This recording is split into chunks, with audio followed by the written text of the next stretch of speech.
Hey everybody, welcome back to Fresh Out the Podcast. I am Johananon, the board game guru and game master extraordinaire. I'm Casualty CDG, the co-host and a retired child crimes and human trafficking detective turned tabletop titan and improv comedian.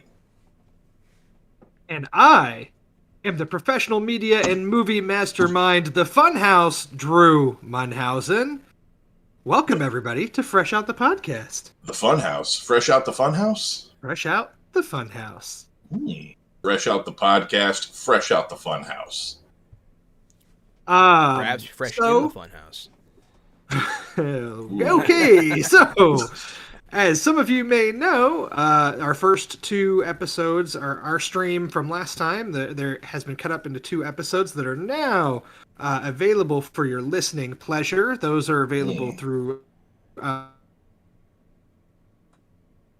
Apple Podcasts and Spotify currently. We're going to get those on more platforms here soon, hopefully. But those two for sure. Go in, search Fresh Out the Podcast, or just ask one of us. We'll be happy to send you a link so that you can listen to it in audio form if you don't feel like watching along with the stream and seeing our beautiful mugs on your computer screen or phone screen or TV screen. Yeah, but then you don't get to see our beautiful faces. Well, you could always just put headphones into your phone or AirPods and then just listen to us on YouTube. That's an option. You can also do that. Yeah, we are also streaming live on YouTube. We're on everything. We're everywhere that you want to be. That's us. We are all over the internet. So this week, what's going on? What's going on in the world of nerddom? There's a lot of news, a lot of stuff happening. It's a good time to be us. Before we get to that, though, how are you even supposed to look up the news if you don't have internet? Because I heard Gary, I think, may have had an experience recently with an internet outage. Gary, what happened?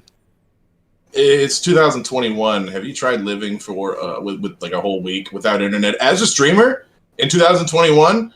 When you're a fucking streamer and you play video games and you stream tabletop games online. So on Monday, I came back Monday and my router, my modem was dead. No lights, no nothing. Zip, zilch, nada. So I was going to buy my own modem, go to the website for the internet provider. The only modem that works is one that they have to send to you or one that stopped being made in 2014. Ooh. So I couldn't find that one online. I was going to just buy one and be done with it forever. So I called them and I made my complaint and I was like, can I go to a storefront? Can I go to a technician? Can I get one of these things in 24 hours? Like, what can I do? Can you overnight me one? And the guy was like, no, we can't do that. No, we don't have storefronts and we can't give you the shipping number. So just take our word for it. It's being FedExed to you. And we were like, what's your name in case we have any problems? And he's like, you don't need to know my name. And then hung up the phone.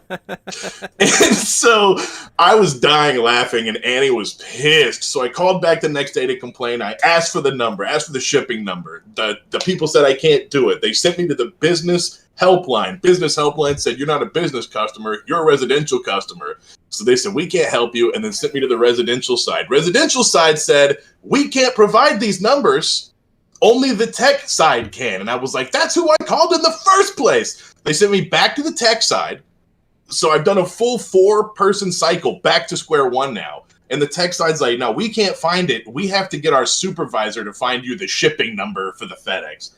So it was all that. And I finally got my shit and I finally have internet. In the meantime, I got an HDMI connector for my iPhone a few years back so that I could watch football on my TV from my phone. And so I put my phone as close as I could to the window and had just like barely limping along cell service because I live in the middle of nowhere and don't have cell service without internet.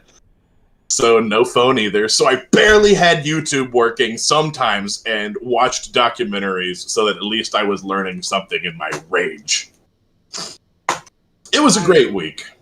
It's been a couple of years. I think about 2 years ago, we had an issue in our neighborhood where, the internet went down, internet and cable went down. And the way that we all live now, it's like you might as well just be without power because you just sit there not knowing what to do because everything that we do now involves, internet of, if you want to stream something, if you want to, do anything, you need. All right, look at internet. this, man. I thought I was going to beat them with the system, right? I thought I was going to beat the system with physical media, okay? So I bust out some discs, DVDs, if you will. Oh, wow. Slap my DVD in the Xbox, and the Xbox says, sorry, we can't play DVDs unless we're connected and we get an update to they make need to sure be up. Yeah, you have to update your media player, bro. So I slap it into the PlayStation, same thing. Annie's Xbox, same thing. So we couldn't even watch physical media. We don't have a DVD player because who does? Why would you? See, I have a 360 still, and I busted that out during Harvey. I have a, well, it's because I have a 4K Blu-ray player, but I have one that is not a video game console. It's beautiful. It's glorious. It plays 4K UHD discs that look just ultra crisp and beautiful. And my 7.1 surround sound system. Wow. I collect physical media. I was about to say, I used to collect physical media as well. I had a lot of DVDs. My happy place for a long time was going to Walmart at about 2, 3 a.m., and searching through their DVD bins for hours. But that was, depression. But hey, I have a lot of DVDs, and that's the takeaway here. I don't need therapy. Not needing therapy is not the stance of Fresh Out the Podcast. I can't tell you how many I've bought over the years that are in my media closet that are still in the plastic wrap that I bought, over a full calendar year ago that are just sitting there untouched. The stack is getting higher and higher by the day, but I can't help it. I have to have them. I have those too, but the reason they're not unwrapped is because I've seen them. I just wanted to buy them. I have an unopened game that I got like 4 years ago right here within reach. Right as you said that, I'm like, that's funny that you say that. PlayStation VR, Eve, Valkyrie. It's supposed to be one of the best PlayStation VR games. I just haven't had the chance to actually get down on it yet. You still rocking a PSVR over there? You got one? Oh, I got one. It's right there. I can see it. Hello. I had one. I really enjoyed it, and then I just wasn't ever using it. I ended up getting rid of mine. But when they come out with a new version, if it's tempting enough, I might get another one for the PS5 or something. So you're going to wait until they get to their wireless VR headsets that they're testing now over on something. We'll see. There's Oculus. Oculus has wireless now. Allegedly, something's coming from PlayStation. They're working on the next version in some capacity. If Oculus is going wireless, then PlayStation's not going to be far behind. Sony won't be outdone. Yeah, the Oculus, I think Quest is its own self-contained system that doesn't require outside hardware. But yeah, no, funny story. My mom, a few years ago, she bought me one of those like plastic VR things you slide your phone in for Christmas. And I opened it up and I looked at her. I'm like, why'd you get me this? She's like, what do you mean? I was like, these are for porn. And she's like, what? And I'm like, yeah, what else are you going to do with it? This is for pornography. Why do you think it comes with a one-handed controller? And I like messing with my mom. So, to be fair, I looked at the stars with it before porn. So, yeah. Well, so that's life without internet, obviously. Actually, it's been now a little bit since it ended, but I think we all watched Loki, all 6 episodes of Loki. Yes, sir. Yes, and can I say Owen Wilson did a great job. Mm-hmm. Are we now far enough removed that the statute of limitations for spoilers? Oh yeah, if you haven't seen it yet, I mean, it's gonna get spoiled. I've also spoken to some people who... I shall put up the spoiler alert, though. I've spoken to some of the viewers, some people who watch and listen to our podcast, and the consensus is we should just do spoilers. Okay. And I don't know if you guys are cool with that, but I'm cool with that. Oh, I don't care. I mean, it can be a case-by-case basis. Like, if I talk about a movie if you see the movie that came out today. Yeah, or like especially like even if it's something you two want to see that I haven't seen, like I won't sit here and just spoil it for y'all live on the air, so we can talk about it. But yeah, I think Loki at this point, if you haven't watched it, you're probably not a huge MCU fan if you haven't watched all the episodes yet, and I you're mean, it's also always probably not listening to our show if you haven't it's watched all always. the I mean, episodes yet. people get busy and all, but I feel like if you haven't seen it by now, someone else is probably gonna spoil it for you, anyways. So Well, I mean, I guess we could start general, and I mean, you can go into spoilers as part of this question, but like, what were y'all's thoughts on the series as a whole? series as a whole, I liked it. I liked it a lot. A lot of the opinions, because I listen to a lot of other similar podcast kind of stuff. Straw Hat Goofy and Jay Stubes have Geek of the Week podcast. And a lot of what they were talking about was, especially Straw Hat, he said it was very Whovian, like Doctor Who. And I don't disagree. I feel like it was. I didn't realize it without his input, but when I started looking, I was like, you know what? This is kind of like Doctor Who. And I love Doctor Who. And so I've been catching up on Doctor Who since the series ended. So Heard that comparison before. I've never seen an episode of Doctor Who in my life. I watched all of like maybe 3 or 4 seasons of Doctor Who. I watched 2 different Doctors, and the ones I watched were very good, and all of the rest of them are not. which Doctors did you see? Matt Smith and David Tennant. Those are the two best, yeah. That be them. Yes, they absolutely fucking crushed it. If anything else that's Doctor Who can eat a dick, as far as I'm concerned. And I know that's not the way the fans feel, but I'm not a fan of the show, so that's fine. I'm a fan. I'm a Doctor Who fan. So I guess what I mean to say in a more respectful way is, even if you're not a fan of the show, those 2 doctors do such a great job portraying the role that those seasons are totally watchable without having to be a fan. They're just very good. It's good TV. Yeah, it's fire. It's hot fire. And that's where the first time I ever saw Nebula, Karen Gillian, was in Doctor Who. That's right. Gary, what did you think of Loki in general? I had one. What did I think of it in general? I liked Loki in general. I don't think I would watch it again. I don't think I would watch the whole season again. Will you watch season 2? I will watch season 2. Yeah, I will watch season 2. I wouldn't rewatch the season. I did like. I have an asterisk, I guess, an asterisk in my head for the show, which is the Loki variants didn't look like Tom Hiddleston. And everyone else's variants across every timeline looked like them. So, point of fact, a lot of them did look like Tom Hiddleston, just not all of them. Yeah, that's right. But, I mean, and the other ones we saw were certainly clones, were 100%. And even Kang the Conqueror is the same in the statue versus the friendly Kang we saw. So, but there are also. I think maybe there's something to be said about Loki existing beyond what the universe expects him to be or expects Loki to do, and that could be why there's a bunch of hoarded Lokis at the end of time, is because they just need to be shoehorned over there because they're so fucking unpredictable. That's kind of established that Loki has the ability to change appearance at will too. Yes. So that could be part of it. Yeah, but I also feel that like Crocodile Loki was a crocodile. Like, yeah, that's right. You know what I mean? Because he didn't seem. He definitely was sentient, but like he one day just decides this is the form I'm taking, and maybe. I'm just I'm gonna own it. I'm gonna stick with it. And there we go. Loki do be Loki though. Yeah, I mean, maybe he got turned into a crocodile by a seductress.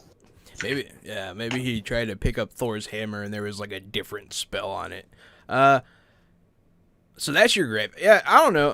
In an infinite, I don't think it's a gripe either. I think it is cool. I think it's a cool aside. I think it's, like I said, it's just an asterisk. It's not a complaint. I think that there might be something to it, in fact. I just think it's a cool thing to note and to pay attention to. And maybe I'm wrong, and maybe it's nothing, and maybe it's stupid. But it could be really cool. It could be something.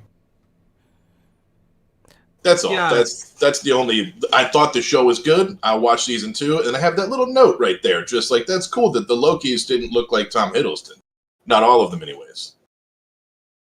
I went back and forth with Loki. Like I watched the first episode and I thought that was fine. You know, it was a lot of setting up the I'm already gonna forget what's their time agency called. Do y'all TVA. remember off the top?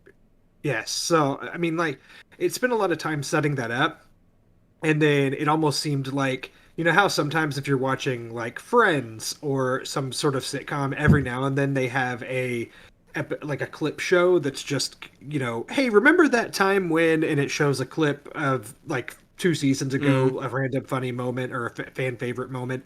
Um, it kind of seemed like the first episode of Loki was an excuse to do that. Like, hey, look at these past Loki moments from across the MCU, which I get it and I appreciate, but also I just felt like, okay, this episode was kind of all set up and it didn't give me the bang that I wanted. So I was cautiously optimistic.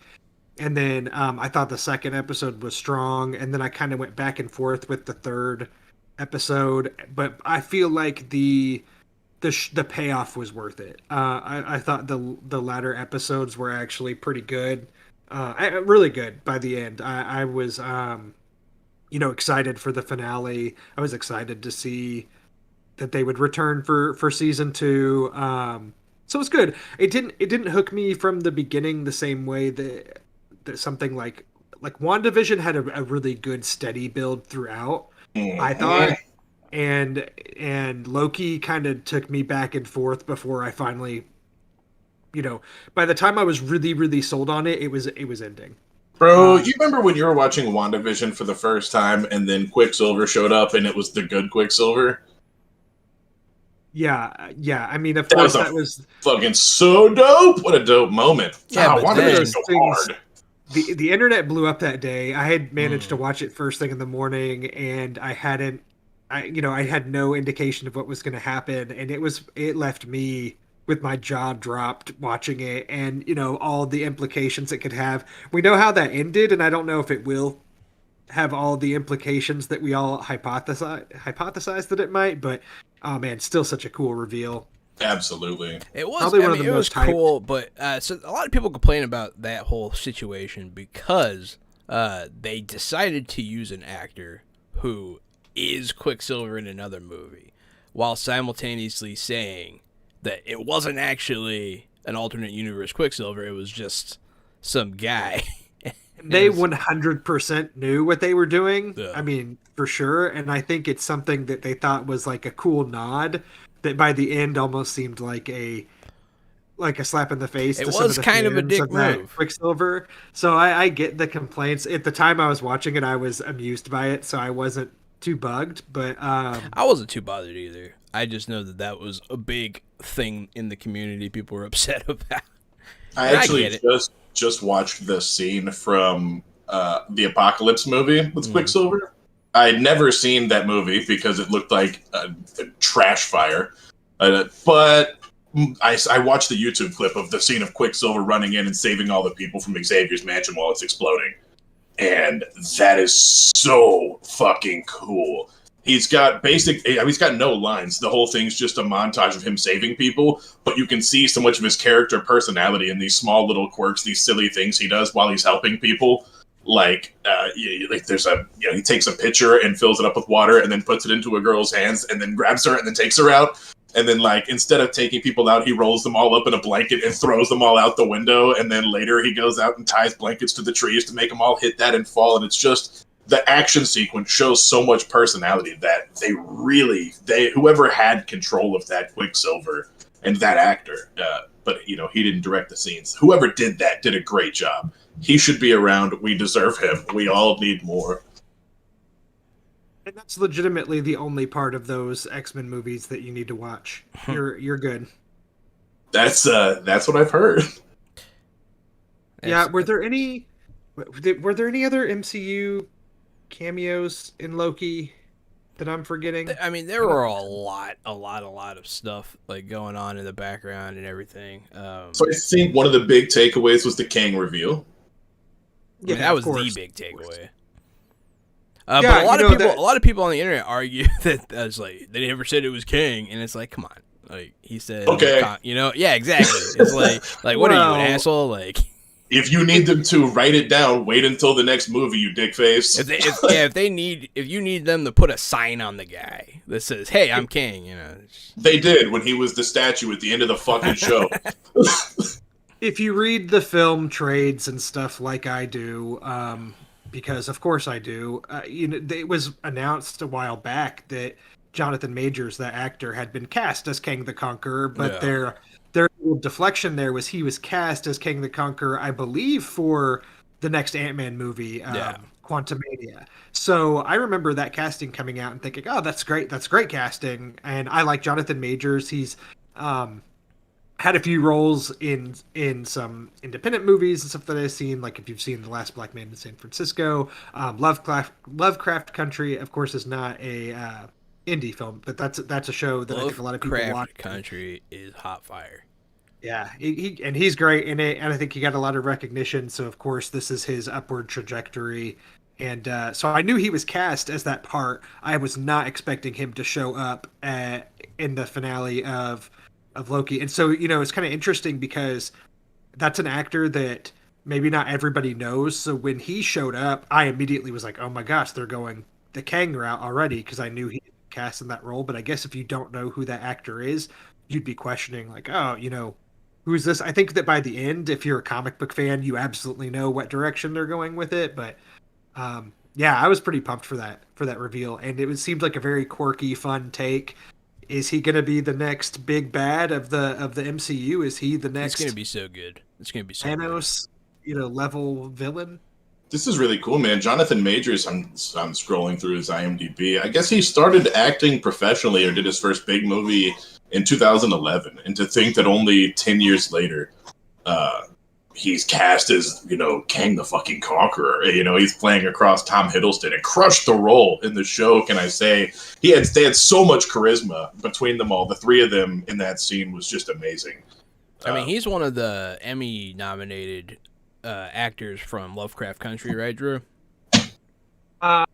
Is he nominated for an Emmy? He might have been. I honestly don't know. Almost everybody in that show was. But yeah, he's really good. He's very, very good. Especially, I mean, the thing about it is he's a great actor in a show like Lovecraft Country, where they have a lot of weird subject matter that it's hard for a lot of people to act seriously around, because a lot of people have trouble taking that kind of thing seriously, like, hey, look, there's a crocodile version of me, you know what I mean?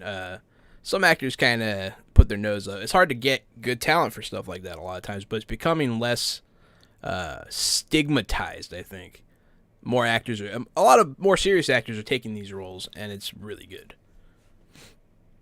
We haven't mentioned yet Sophia DiMartino, who played Sylvie, aka the variant or the female Loki. What'd y'all think of her through the show? I thought she was great.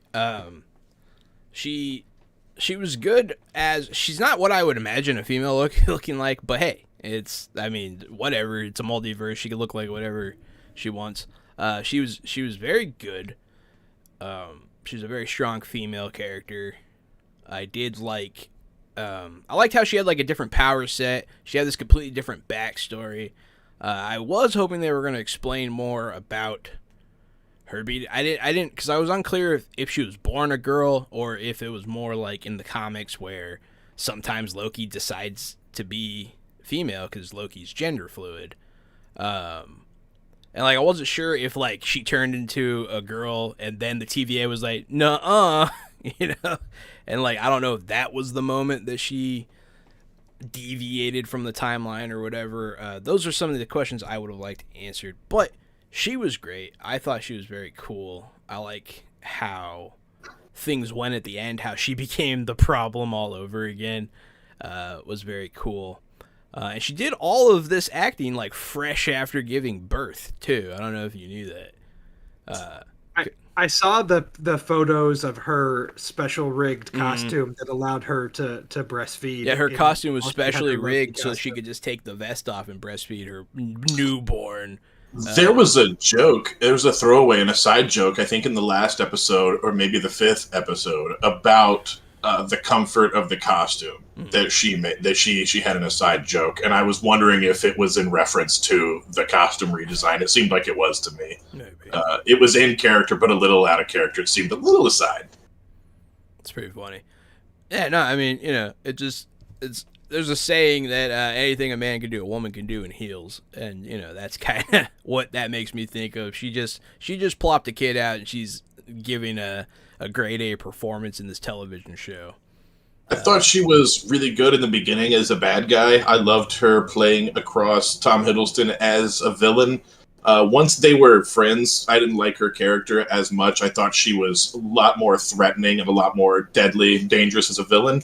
And it seemed like she wasn't a sidekick, but it seemed like the two of them were just walking around together once they got together. And before that, she was doing badass shit constantly. I do love that she's the one who taught him taught him, right, how to use magic to enchant. So now in the future, we're going to see Loki with more enchanting powers, and we saw him learn how to use that magic there on screen. Yeah, it was cool. So, that aspect of it too, because to your whichever one of y'all were saying earlier that like the different variants have different power sets, but really they all have the same power set, but they just use them in different ways, and they don't even know necessarily what they're capable of. And I think that's pretty interesting. Is just based on where the variant came from, their powers might be honed in different ways. But I thought at the end, it didn't necessarily even seem like it was going to have, considering the weight of the TVA and all that it could be with the timelines. It's like, okay, this is just going to be this cool little Loki standalone story, but then introduction of potentially the next big Marvel bad was a pretty cool thing to do for Loki. And especially Loki was the villain in the first Avengers movie and kind of helped set up for Thanos, and to see Tom Hiddleston be able to act opposite the next one, and almost like a passing of the torch, even though I don't think Loki's necessarily going anywhere. I know there are some old school fans out there, some comic book fans that are, probably in their 50s or 60s, and they probably don't like the He Who Remains, that it was Kang the Conqueror instead of He Who Remains and it being a different version. I thought that was awesome. Great way to use both characters, really cool way to introduce it. It's who cares about He Who Remains, right? What a stupid character. Good way to make him Kang the Conqueror. A good way to take care of him all at once. Perfect. Yeah, I mean, a lot of people always complain about that kind of stuff, and it's the MCU. They can use the property how they see fit. And they always do. I trust them with the content at this point. Jesus Christ, Endgame was, such a great just tie up of all these. I mean, how? That's such an undertaking. I trust them at this point to do I just hope. I didn't like I liked Civil War. I liked the movie Civil War, but the Civil War in the books was so much better. Yeah. So many more characters, so cool, so moving, so powerful, such a political thing in the books. It was really politicized. And then in the movies, it didn't feel the same at all. It felt really rushed. It felt pushed through. And I hope that the MCU holds on to Secret War until they get the rights to all of their characters. It's already been announced. Is it Secret War or Secret Invasion? Secret Invasion. Sorry, Secret Invasion. Yes. Yeah, I want them to hold off on Secret War until you get all of your properties back, because you need all your characters to make it happen. And please doing do Civil War without X-Men was interesting to say the least. But hey, what you gonna do? Hopefully, because there's a Civil War part 2, so maybe they can. All we bring can it do back. is hold our, cross our fingers and wait. But you're right. For the most part, they make the right decisions. I think they've dropped the ball on a couple of ideas, but overall, they're doing better than I would do with the money, and my brain wouldn't do that well. I don't think. Well, so the whole thing about Civil War, the reason why Civil War is so impactful is because they want you to register, right?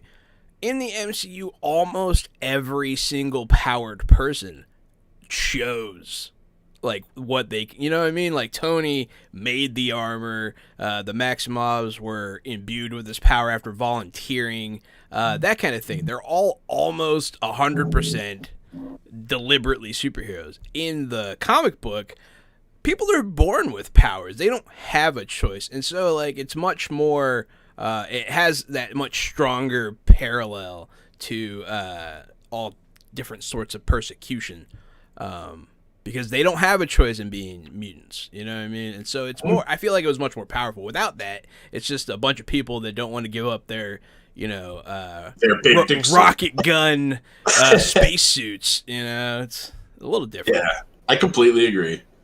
And while Civil War didn't have the X-Men, they did go out of their way to fight to get Spider-Man into the MCU, which he was a big part of Civil War, so that, we didn't get everything we wanted, but we got a big chunk. But I think that that's one thing that the MCU producers do very well is Kevin Feige and team do a good job of having enough to appeal to the hardcore comic book readers like myself that have been reading them for a long time, but also making it accessible to people that have never picked up a comic book in their life. So, if all of a sudden in the finale of Loki, Kang shows up and goes, "I'm Kang the Conqueror," I'm sure there's a large part of the audience that's watching that goes, "Okay, great. Who the fuck is Kang the Conqueror?" Yeah. This means nothing to me. Whereas, we as fans know, but they introduce it subtly for the fans that don't know to say, okay, I guess this is probably somebody big. And then those of us that do know get to be in the know and feel smart and feel like good fans because we know what's going on. I mean, that's the so way I feel it should like be. they do. And to that note, we're getting Kang the Conqueror in the MCU. That's pretty cool. For me as a longtime comic book fan, the fact that now Thanos as a character is one of the most widely known characters in popular culture still kind of blows my mind. Like sometimes I have to take a step back because he was somebody that, a casual fan of comics would maybe know who Thanos was. He, had some big arcs back in the 80s and that, he's always been a big Marvel bad in the comics, but never had the pop culture, size that he now does. Which You want to know? You want to know how obscure Thanos was to me when I first started reading comics? I thought that he looked like Darkseid from Superman, from DC, and Darkseid is an obscure villain, and I thought that I thought he was a Darkseid knockoff. And you're right. The fact that Thanos now is this huge villain is crazy because when we were kids, he was an obscure side villain for people unless you were really a comic collector. I'm too lazy to look it up now, but Thanos and Darkseid for who came first in DC and Marvel? I'm not sure what the answer is. Yeah, there's a lot of those comparisons. Do you know who came first between Namor and Aquaman? Namor. I would guess Namor. It was Namor. Yeah, Namor's one of the old school Marvel. Oh man, he's gonna be in Wakanda Forever. I will be interested to see how Namor has been around for forever, and he randomly shows up in the big Marvel events, and he is a character that I have been utterly unenthusiastic about for my entire duration as a comic book fan. I love Namor! He does nothing for me. Yes, I love Namor. I was just talking to Justin about this. I fucking love Namor because he's a villain half the time and he's a hero half the time. Because you show up and you're like, Namor, can you help us? And he's like, fuck you. It doesn't belong to the ocean. I don't give a shit. I love Namor. Like, oh, that sounds like a surface problem. Why don't you fuck off? And when the armies get here, we'll take care of them in Atlantis. Bye. He always makes me laugh. I'm a huge fan of Namor. Aquaman is always like biting at the bit to go help the Justice League and do whatever they can to be on the team. And Namor is just a sea elf asshole. He's great. Well, I'm pretty sure Aquaman's original origin story was not being the king of Atlantis. I think he was like some fisherman or something. Some bullshit. At least with Aquaman, the name is, self-explanatory, right? Aquaman. All right, yeah, he's a guy in water compared to Namor the Submariner. Yeah. Like... Why? What? Yeah, Why? Submariner means underwater, Drew. Come on. I mean, I get it, but it's just such a cheeseball name. And Aquaman isn't. That's just Waterman. That's not even a thing. You get No, points for Hydro Man simplicity. is just Water Man. They're both Waterman. And then there's Sandman. But yeah, that aside. So yeah, no, I loved Loki all the way through. I'm looking forward to season 2. And I'm currently rewatching it right now with Jenny because she hasn't finished it. If you're ranking WandaVision, Falcon Winter Soldier, and Loki 1, 2, and 3, what's your ranking of the series? WandaVision, Loki, Falcon Winter Soldier. I think that's probably the definitive answer. I might flip Loki and WandaVision, actually. Wow. I really like Loki. Was so great. you might go Loki 1 and then WandaVision 2? Yeah. Heresy.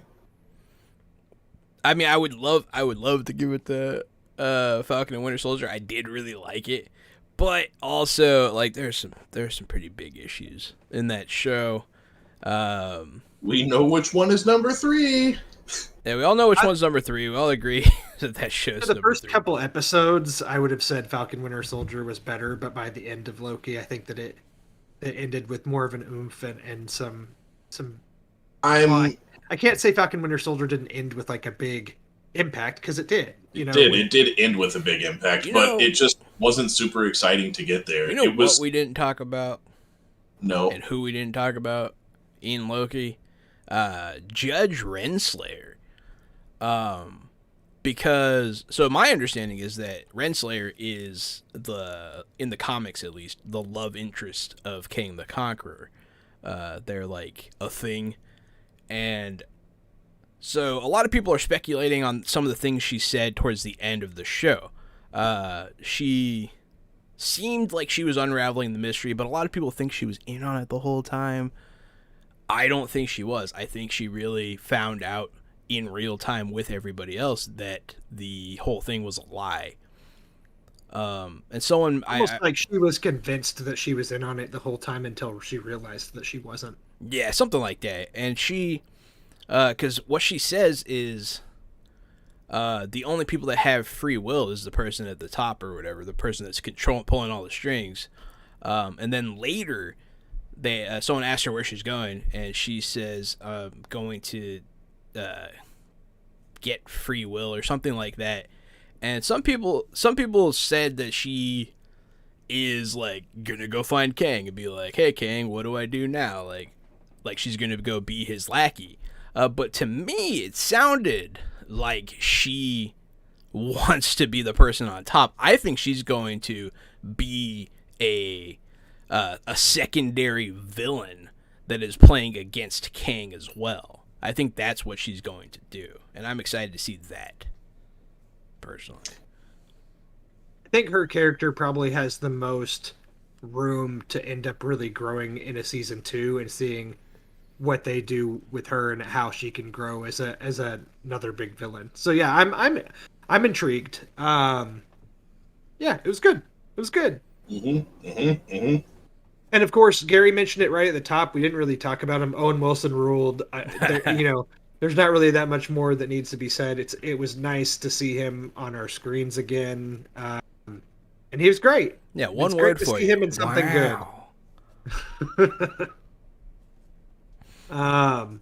Great. Perfect. That's kind of what the. Well, I had it moving on to into some of our fresh takes here on Fresh Out the Podcast. I had it under me, but I think we've all watched Space Jam: A New Legacy. We don't necessarily have to go into the full like we did with Loki. This movie was bad, right? Like we're all in agreement that it was bad. So, as a fan of the first movie, I remember my dad taking me to the movie theater to watch this movie. Just the two of us, and we watched this movie. It was great. I loved it. Such a good time. And it's a fond memory I have of my dad. I don't think that the first one is arguably much better than the second one. I think that they're both probably pretty shit. But it's a kids movie, and I think that there's nothing damaging for a child watching it. It's a fine movie with some values, and it has lots of color and moving characters.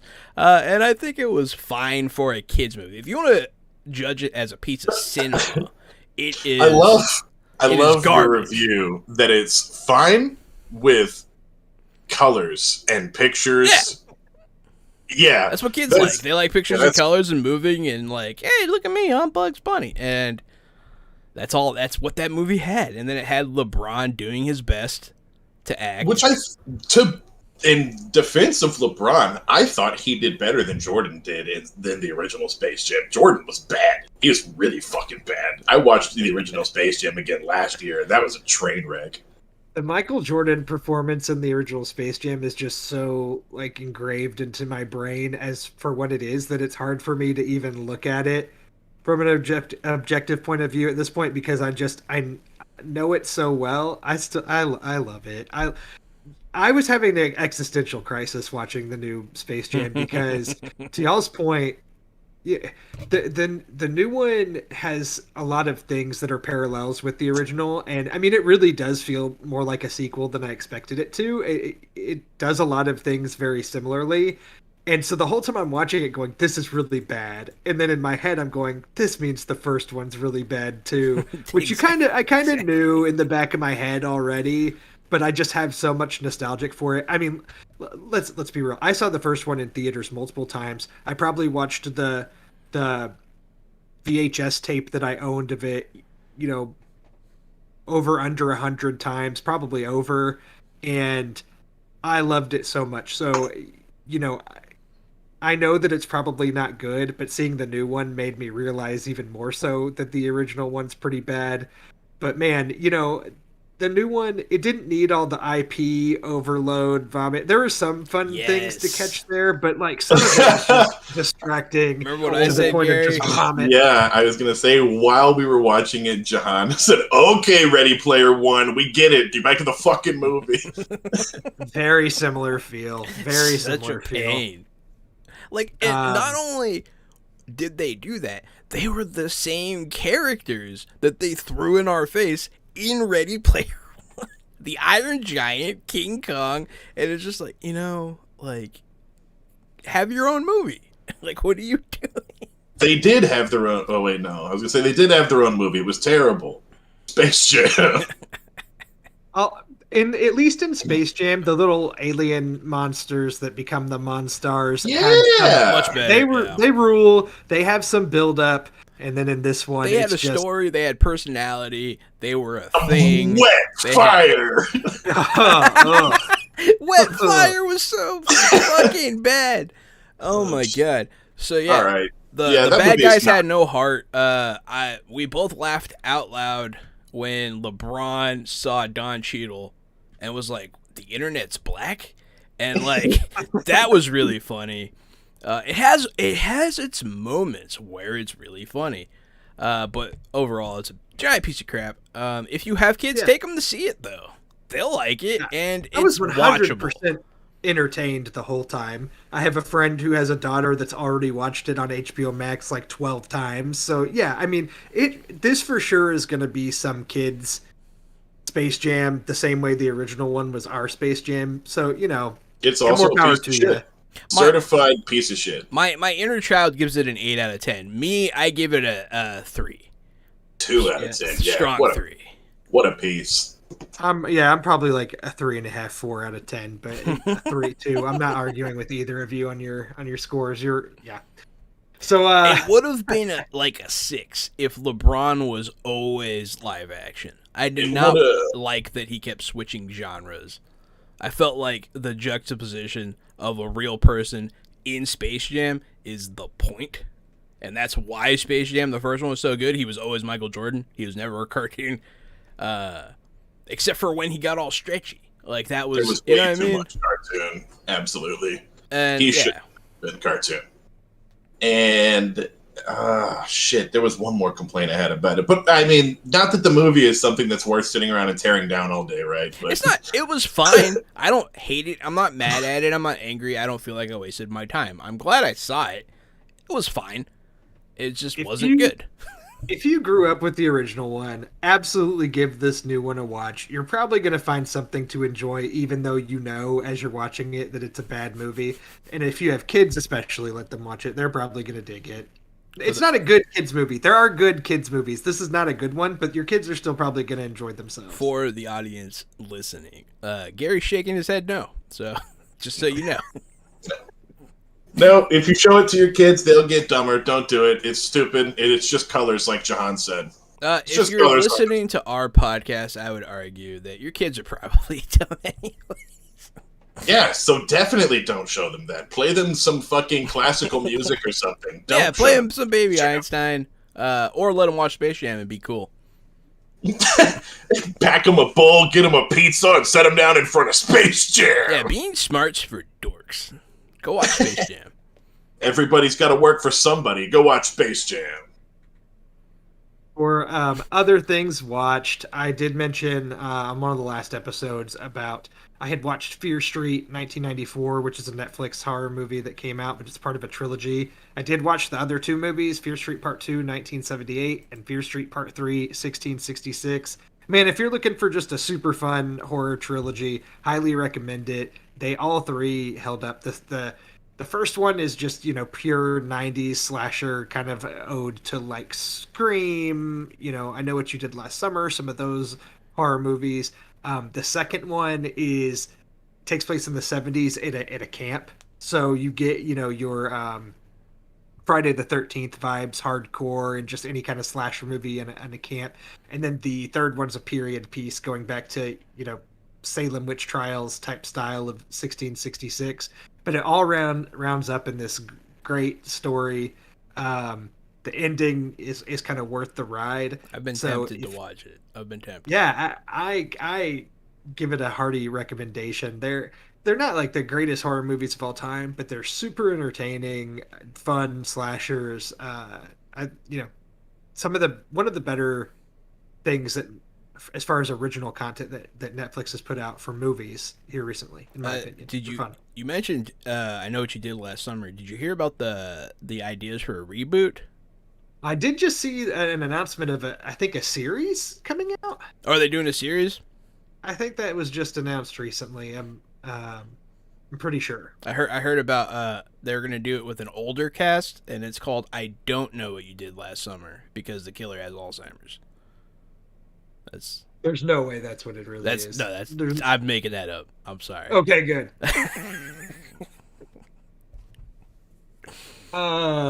That's it for some of my recent watch stuff. I'll kick it over to one of y'all. Oh, damn. What did I do? Have you guys seen the Tom Clancy's X-Defiant trailer? No.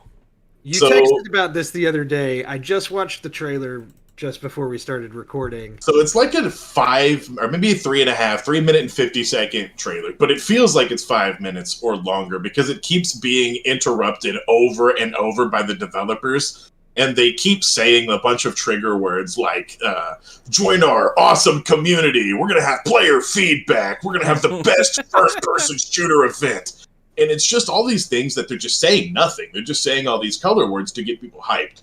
And then the gameplay is like squad-based faction for four-person teams fighting each other, and they keep acting like it's this new, fresh idea that's never been done. And they have these they even say in the trailer, we have these all new skills that have never been seen, like unique to our game. And it shows somebody throw up a shield wall, and then it shows somebody drop a turret, and then it shows somebody do a group heal. And I'm like, bro, those are like the oldest fucking group skills in the book. What are you doing? What is this fucking game? It's free, and it's Ubisoft, right? So I'm sure it's going to be an item mall overcharged piece of shit. It looks like crap from the get-go, from the trailer. I'm not stoked on it, and I'm not excited. But there you go, X-Defiant. I got a hot take. It's going to be hard for them to get me to care about a new Tom Clancy game. I know that some of the ones are like... The Division, and what's the other one that you played, Gary? Siege. Siege. And yeah, I know that some of those are popular. Siege It's is gonna be really hard good. for. Yeah, for me personally, until they announce a new Splinter Cell game, it's going to be hard for me to care about any of Didn't the they? new Tom Clancy reveals. So Ghost Recon Wildlands was actually pretty cool. It was 4-player squad-based open world sandbox game, and then they made a sequel, and it is so fucking bad. Like they rushed everything. The vehicles drive like shit. The world looks almost the exact same. It's full of nothing. It's just this Yeah, giant. we put that game down real quick. That game sucked. Man, it was bad. So these Tom Clancy games, man, they seem to have a hard time really. They're just selling the name Tom Clancy, right? They're not selling quality games right now. Yeah, Not whoever's in anymore, charge at of his least. It's too bad. estate likes money. That's all I know. And then I guess Orcs Must Die is the other thing. Jahan and I both bought Orcs Must Die yesterday. It came out on Steam and Xbox and PlayStation. It was already out on Stadia for a whole year. It was a Stadia exclusive. And so it released for everything else yesterday, and it came with the DLC. So Jahan and I beat it. We did. All of it. We beat it yesterday in one sitting. We beat the entire campaign. Not to say the game's too short. It is a little shorter than I would like, but the game was also only $30, and the replayability is obscene. We didn't touch the other game modes. How long was that playthrough? It's intended to be replayed, for sure. I say we played it for like... There's no way the playthrough is longer 12. And we braked. Yeah, 12 hours we break to stream. And we break to play Smash Up. So you're probably looking or did you just play it? We just played it. We just played it. We played it and played it and played it, and we took a break and played Smash Up on stream last night, and we went back to playing it, and then we beat it. We beaten everything. We beat the entire campaign. We beat the DLC. But the game is to be replayed. It's meant to be replayed. You have all these different traps and all these different upgrades, and you can always do the level in a different way. Yeah.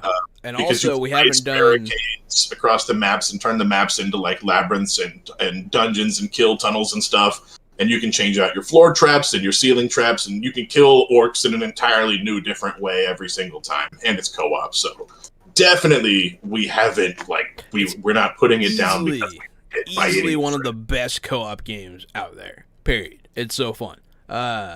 It's one of my favorite franchises. Period. I love Orcs Must Die 1, 2, and now 3. It's been great every single time. So the thing about 3, so it came with the DLC. Total price is $30. Yeah, we beat the campaign in 12 hours, but we haven't. Obviously, you got to go back through and play it on the hardest difficulty to get all that stuff unlocked. And then they also have endless mode, where you can go to any level that you've previously played and play it with never-ending enemies and see how far you can get and compete on like global leaderboards. That shit gets intense. And then they also have this new mode called Scramble Mode, where you get random power-ups, random traps, and you have to try and survive in like kind of Gary described it as like a roguelike kind of thing. And that's brand new. So I have zero complaints. The way that one works is, the developer, the creator himself says he was inspired by some of the roguelike games, and he wanted a roguelite experience. And so after you beat like waves of orcs, you get to choose different buffs. You get to choose 1 out of 3 buffs, and it becomes a permanent buff for you. And so sometimes you'll have permanent debuffs going into a map that are totally random, and then you'll get to pick as you go. You get to upgrade different traps and upgrade certain buffs that you have to make yourself stronger, give yourself a fighting chance. And generally, if you played a lot of roguelikes, the point is to die a few times before you're able to find a really good run, or to be able to work around what you've got to see if you can beat it. So the idea of that challenge is something we're looking forward to as well. But yeah, I would say I'm with Jahan. If you have an Xbox, you have a PlayStation, if you have a computer, and you have a friend, you guys can spend $30 and get Orcs Must Die 2. You'll have $30 worth of fun. That's without a shadow of a doubt. You will have more than $30 worth of fun with that game. That one is certified fresh out the box. Yeah, absolutely. I definitely recommend it to anybody. $30. It's a great deal. Brand new game, and they're planning on continuing to support it via DLC, which in the future will probably be paid. And then also they have weekly challenges and where they like create special, not new levels, but they give you certain guidelines and certain traps to use. It's constantly, you always have something to do. It's a must buy on Steam, PlayStation, Xbox. We just found out that they're a Texas developer too, right? Aren't they? Plano, yeah. Yeah, they're a small Plano indie developer, and good for them. I entered a contest to win a PC that looks like a castle. Where's my PC? I want it. I want it now. Give it here. It looked really cool. Orcs Must Die, one of my all-time favorite franchises. Right up there with me for XCOM, which is one of my other all-time favorite franchises.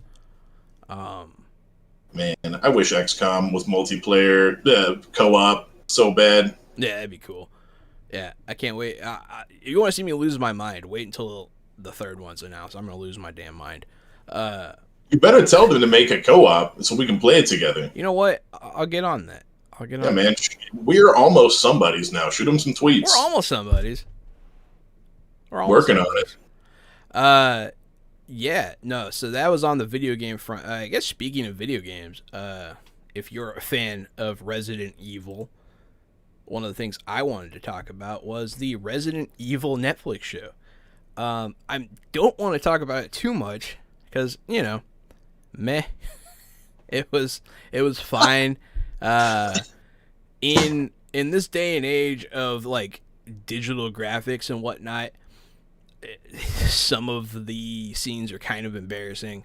All of it looks like a cutscene from a Resident Evil video game. It's about that quality, and I can't help but remember this one part in this like crowd where everybody gets up, and you can tell that it's like a computer generated crowd for the movement, because like every third person's moving the same way. You know what I mean?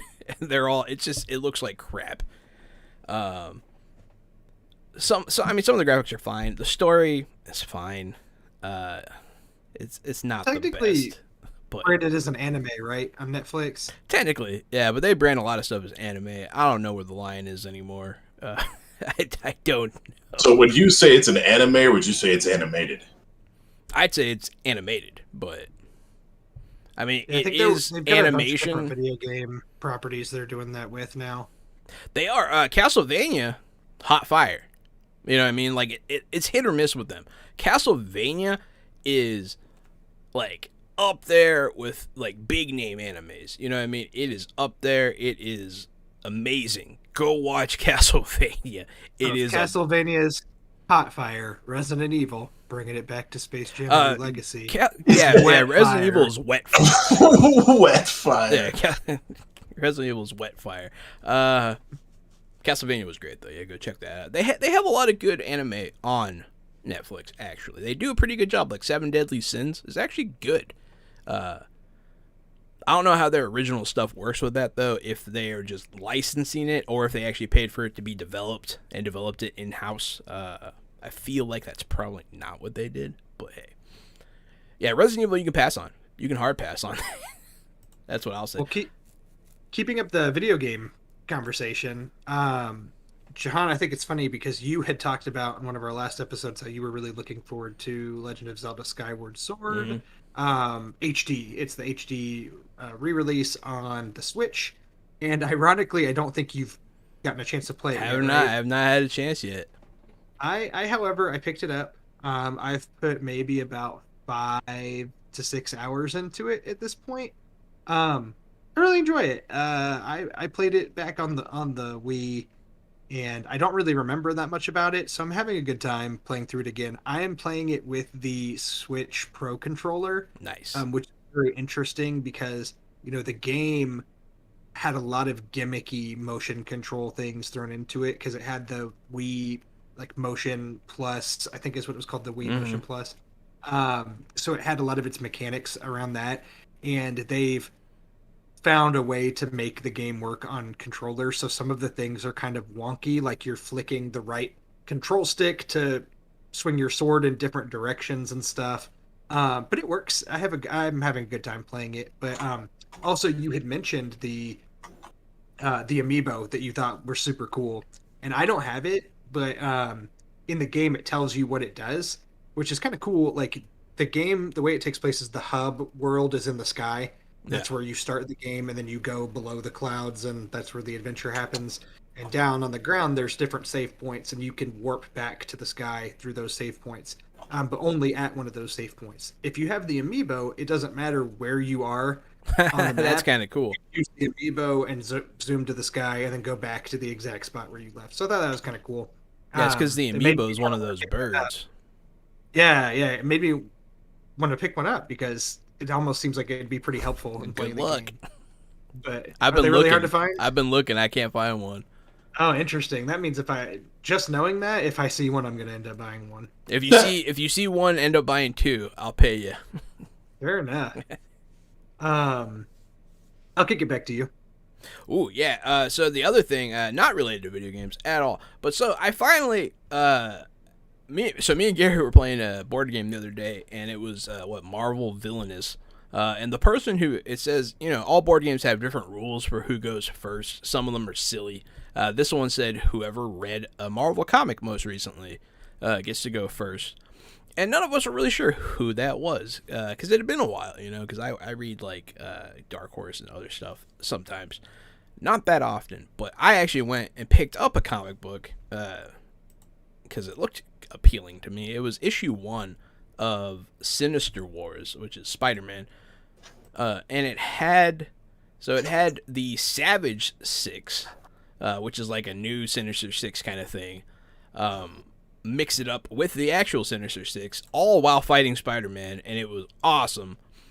Very action-packed first thing. There was like a movie premiere in a movie that Mary Jane was in, and the director was Mysterio, but like he's like trying to reform. And it was this whole thing, and then the Sinister Six were pissed about their portrayal in the movie, and so they were gonna go ruin his premiere. There was some cheesiness to it, but there was also some awesome fights, and it sounded pretty cool. And it's I picked it up because I know the Sinister Six is probably going to be making an MCU appearance here soon. They have all the characters.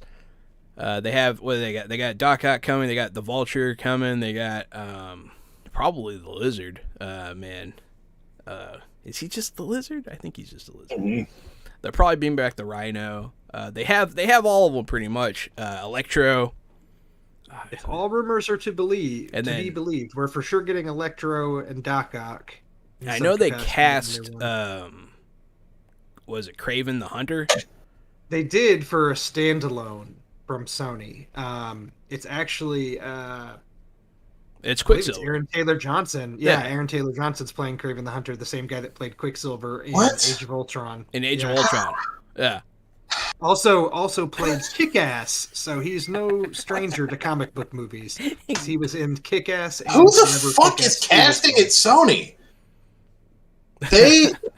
These are the same assholes who cast Tobey Maguire as Spider-Man and Topher Grace as fucking Venom in the first place, aren't they? Someone should have fired these assholes. Get out of here. It I is feel- Sony. I feel like they probably switch assholes a lot, so like you're just getting fresh piles of shit. Fuck, they should hire us then. We I'm could not- use some of that Sony money. I'm not upset with the Kraven casting though. I don't care. I think that's fine.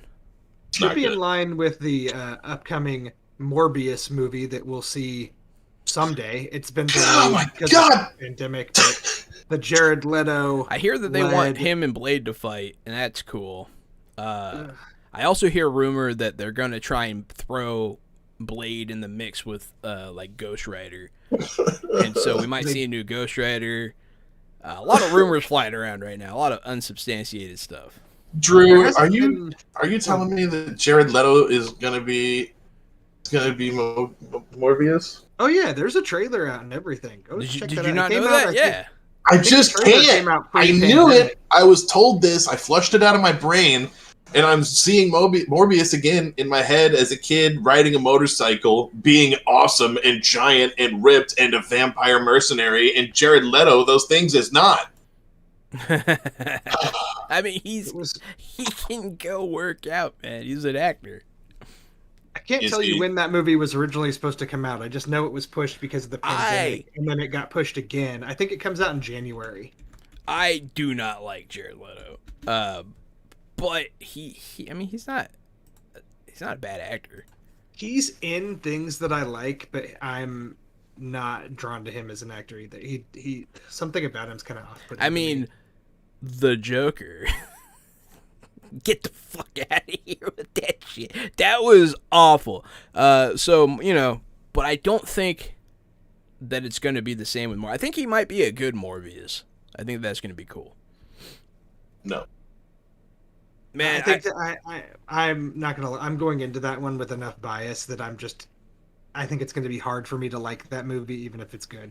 I'll go in with an open mind. I'm fine with it. It won't be good. I'm just excited to see.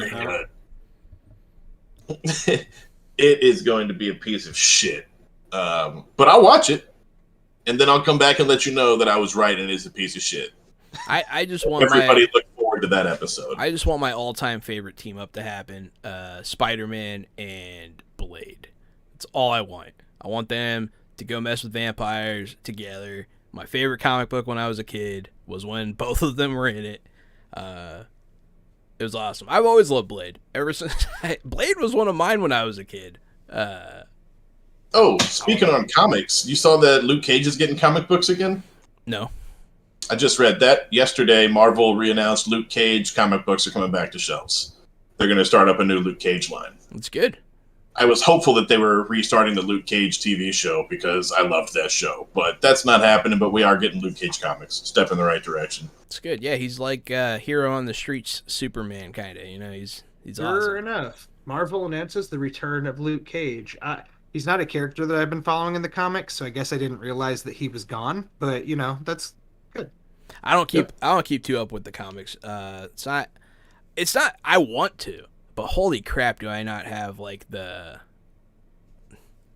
mental faculties to keep up with like all these new things coming out. I forget to go get things, and then like they don't have the issue you want. And if it's a new series, you'll never find the number one. You have to back order it. I've been thinking about doing the Marvel service though. Try and get them digitally,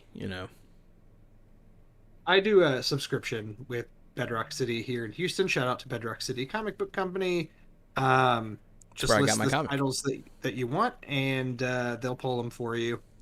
And it's pretty nice. It's pretty nice knowing you're going to get whatever stuff you want. If it's a number one, you just got to let them know in advance. Yeah. But that's the problem, is then you have to keep up with the release calendar. Yeah, I'm what's terrible coming about out. that. If you don't, good That's luck. why I don't have my Zelda amiibo, Drew.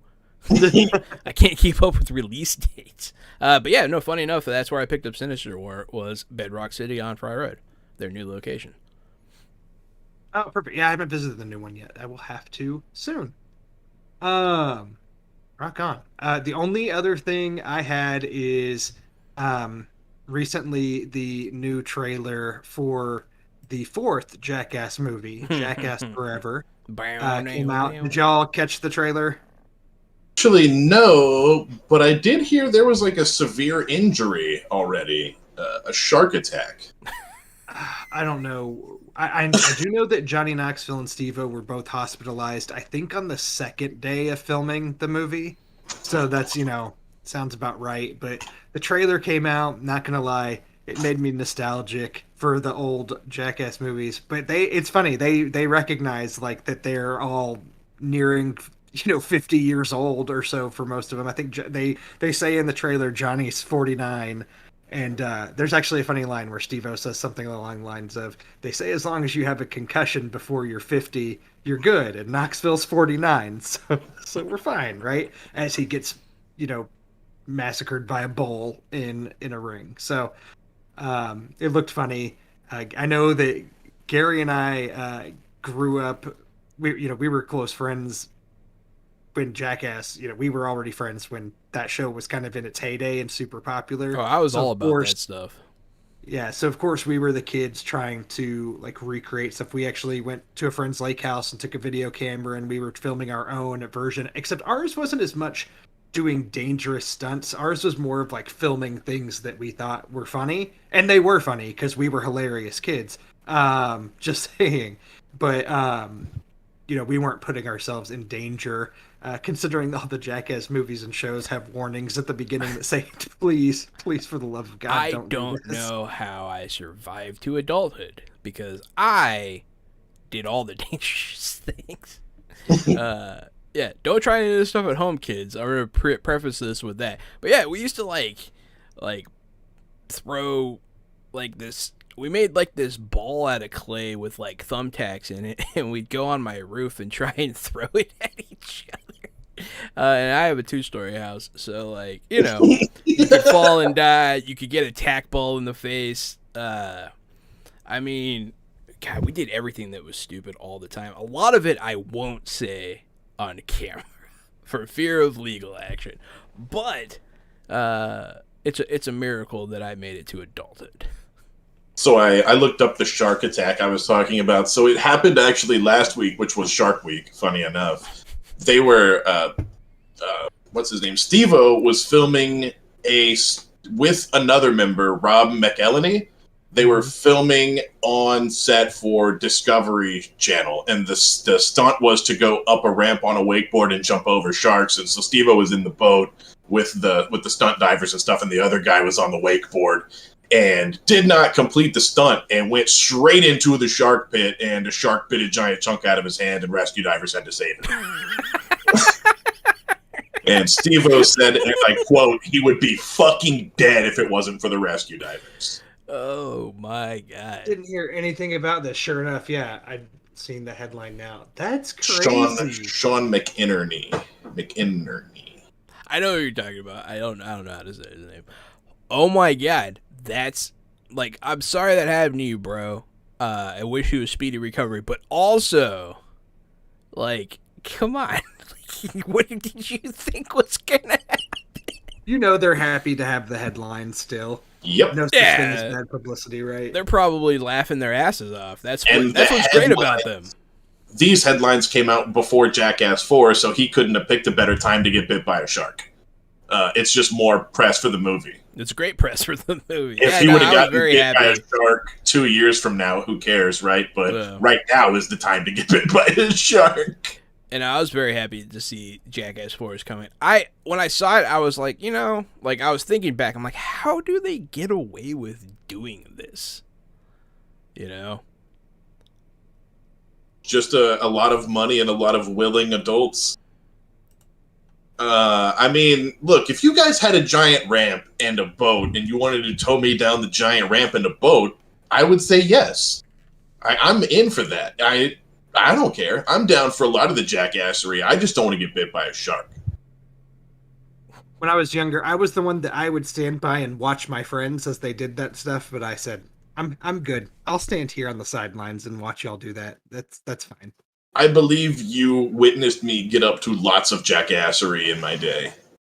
Absolutely. Absolutely. Yeah, we did all the stuff back in the day. It was not me and Gary. Me and Gary didn't really know each other back then, but boy howdy would we got into some jackassery though. Yeah, boy howdy. Now I remember one time so there were these, it's really dumb. It sounds really dumb on paper. There are these big like bushes at the end of my driveway. And me and Kayvon and Alan were taking turns riding a tricycle into them with like a lightsaber, and we were like jousting the bush, and it was just dumb and it was fun.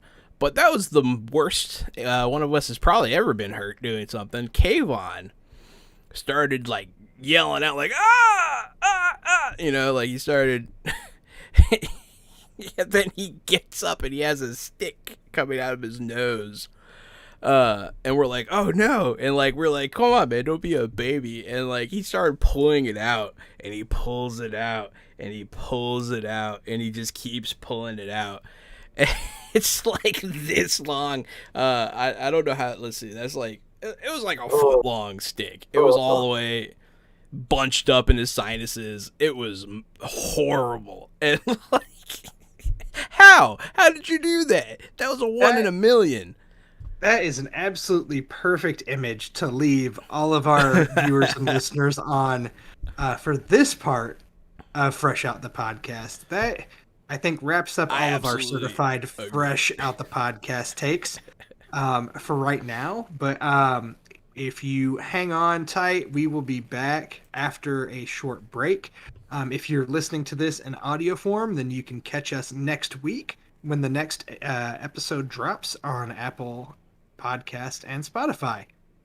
Yeah, thank you so much, everyone, for watching, and stay tuned if you're here live, or we'll see you next week. And if you want more Jahan and Gary, there's Wednesdays, Thursdays, and Fridays, fresh out the box, twitch.tv/JahanAnon. We have Facebooks, YouTubes, Twitches, Twitters, everything. We play tabletop role-playing games. We play board games. We do a lot of games. So catch us as well. Goodbye, everybody. See you next week and in a few minutes.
Hey everybody, welcome back to Fresh Out the Podcast. I am the board game guru and game master extraordinaire, Johananon.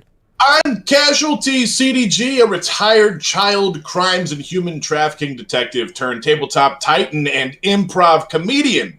But you can call me Gary. I am the professional media and movie mastermind, the Funhouse, Drew Munhausen. And thank you all for tuning back in to Fresh Out the Podcast. How are y'all doing? How is everyone? Doing good. Yeah. Doing good. I don't know. Like, middle of the week, I'm always doing crap. That's when, like, mental health, like, puts me in my place. And then Saturday comes around, I'm good. I'm happy. So I was on Facebook earlier, and I saw that one of my neighbors was needing help moving their cattle. And someone else was like, I have 2 extra 4-wheelers. Maybe I could come by later and help you move the cattle. And I've never done that before because I'm not a country boy or an outdoorsy boy. But moving cattle with 4-wheelers sounds fun as fuck. Just throwing it out there. You're moving cattle every Wednesday on Deadlands, so it's kind of the same thing. Yeah. It's like the idea of, like, that's what your neighbors are doing. Like, in my neighborhood Facebook group, which is just an absolutely horrid place to be on any given day, it's people complaining about, like, mowing your yard after dark and it bothering your neighbors, or my mail was delivered to the wrong house, or, you know, gosh, don't even try to open the group on the 4th of July when you see all the people that are complaining about fireworks and so on. But meanwhile, Gary's neighbors are trying to figure out the best way to move their cattle around, and I appreciate that. Yeah, there's a lot of good stuff that goes on out here that I just take for granted, I guess. Like, people are always looking. No one's ever bitching about their lawn and people mowing the lawn, right? People are always, like, looking for, like, hey, I don't have a lot of money to pay for a real plumber. Do you know a guy who knows a guy who could just, like, fix some pipes for cash? Like, that's the kind of stuff going on out here. I don't have a relationship with any of our neighbors because they all suck, but I did get a new board game shelf off of Facebook Marketplace, so that was cool. You did. I wish you could Can you throw a picture of that up? I don't know if you have it. Not immediately, no. But yeah, no, it's like, it's a Calyx pretty much from IKEA. Anyone in the board game space usually knows. So it's not the shelf that's impressive, it's the collection that's impressive. It looks like you took the picture in a game shop.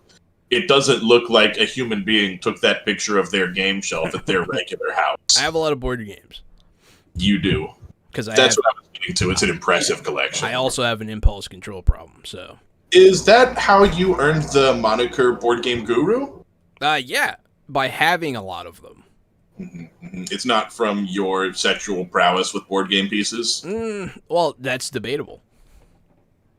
I've been known to, tickle a couple tiddlywinks.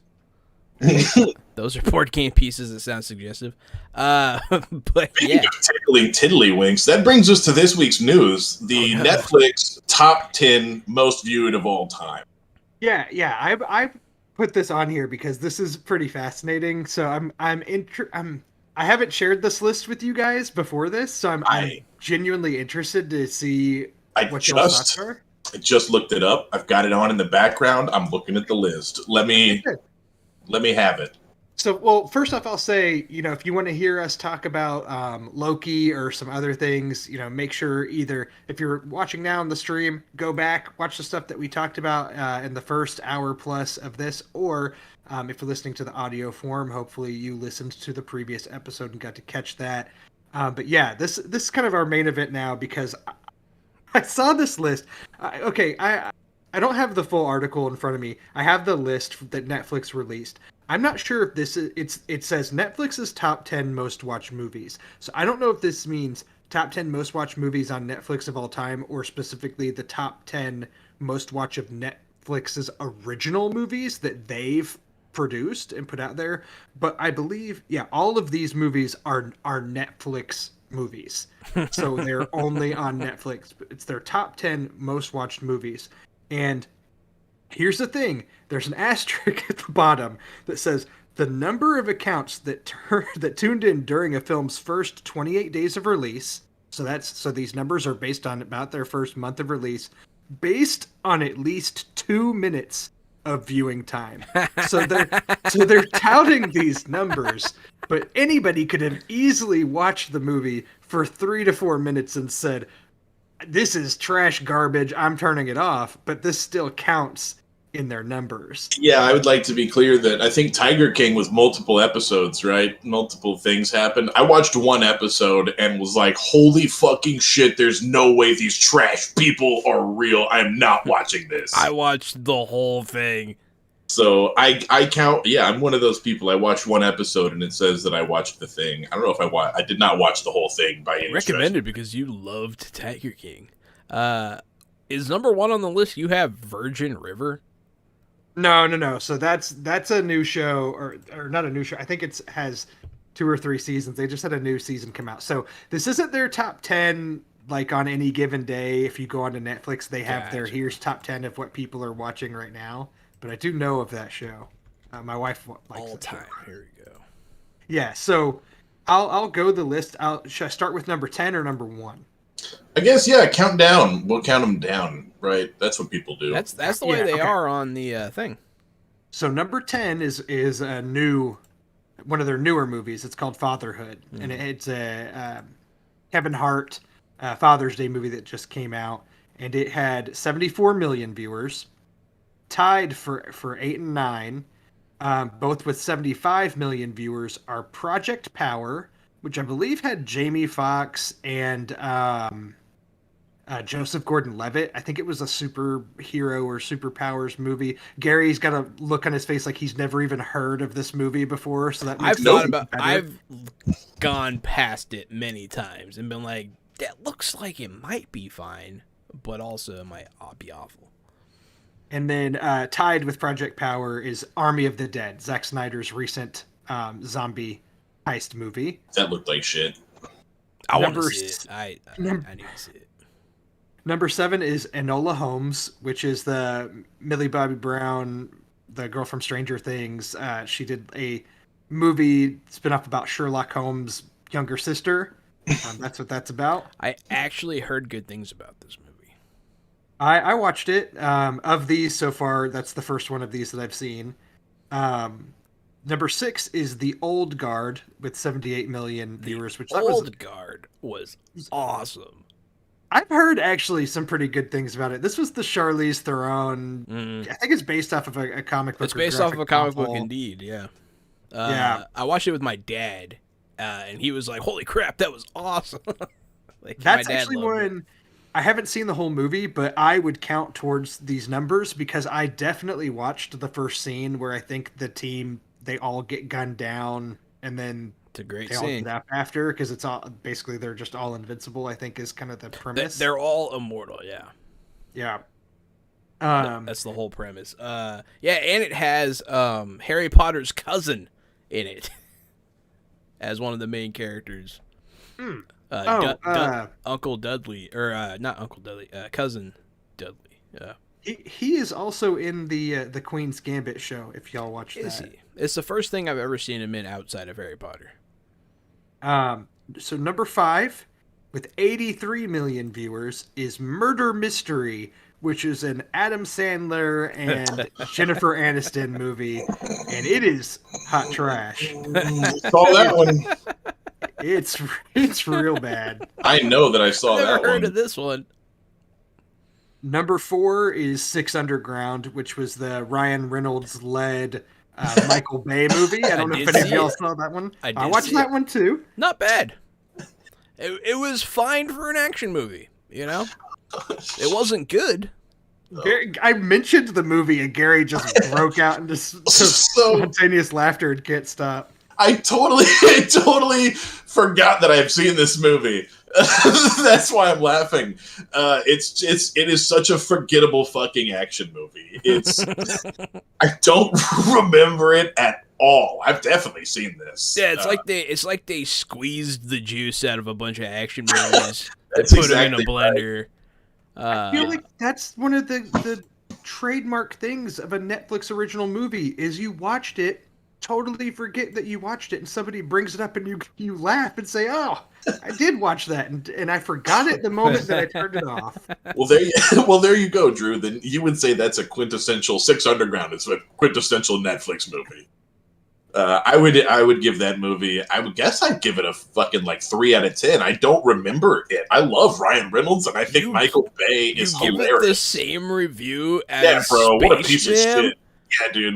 They're both unwatchable pieces of shit. Don't waste your fucking time. Do something better. I thought it was definitely watchable. I'd give it a 5 or a 6, probably a 5. At least I remember watching Space Jam. It has the French actress in it from what is it? Inglourious Bastards, the one who plays the Jewish cinema owner, and she's great in this movie. So Ryan Reynolds plays Ryan Reynolds in this one. I mean, He that's does. just I believe the premise is, aren't they all thought dead, and so they just go by numbers and they do yeah. big, The whole elaborate thing is heists like or crimes together. yeah, they're all numbers. They give up their former lives and they become ghosts, and they like go and right the wrongs in the world. And it's very, I don't know, it's kind of silly, but hey, it's an action movie, man. It's a Michael Bay action movie. What do you want? I couldn't tell you much of what happened. What do you want? What do you want from a Michael Bay action movie? So fucking glad you asked. What I want from a Michael Bay action movie is Bad Boys 2 every time, all the time. you want them to go fuck up the Klan Every and then go to single Cuba? time. Gotcha. Yes. No, fair. Blow shit up, tear up a bridge. I want Martin Lawrence and Will Smith. I want that kind of chemistry, that camaraderie. I don't want to see Ryan Reynolds doing a paycheck movie where he's playing a bored fucking version of Ryan Reynolds in some uninspired script written bullshit. No. I don't give a fuck. Give me if you're Michael Bay, give me Bad Boys. You're Michael Bay with Ryan Reynolds, and you can't give me half of what Bad Boys is. I could watch Will Smith and Martin Lawrence gun down the Klan all day. I feel like I would like to quote Dave Chappelle here. If I could shoot a slave owner every episode, I would.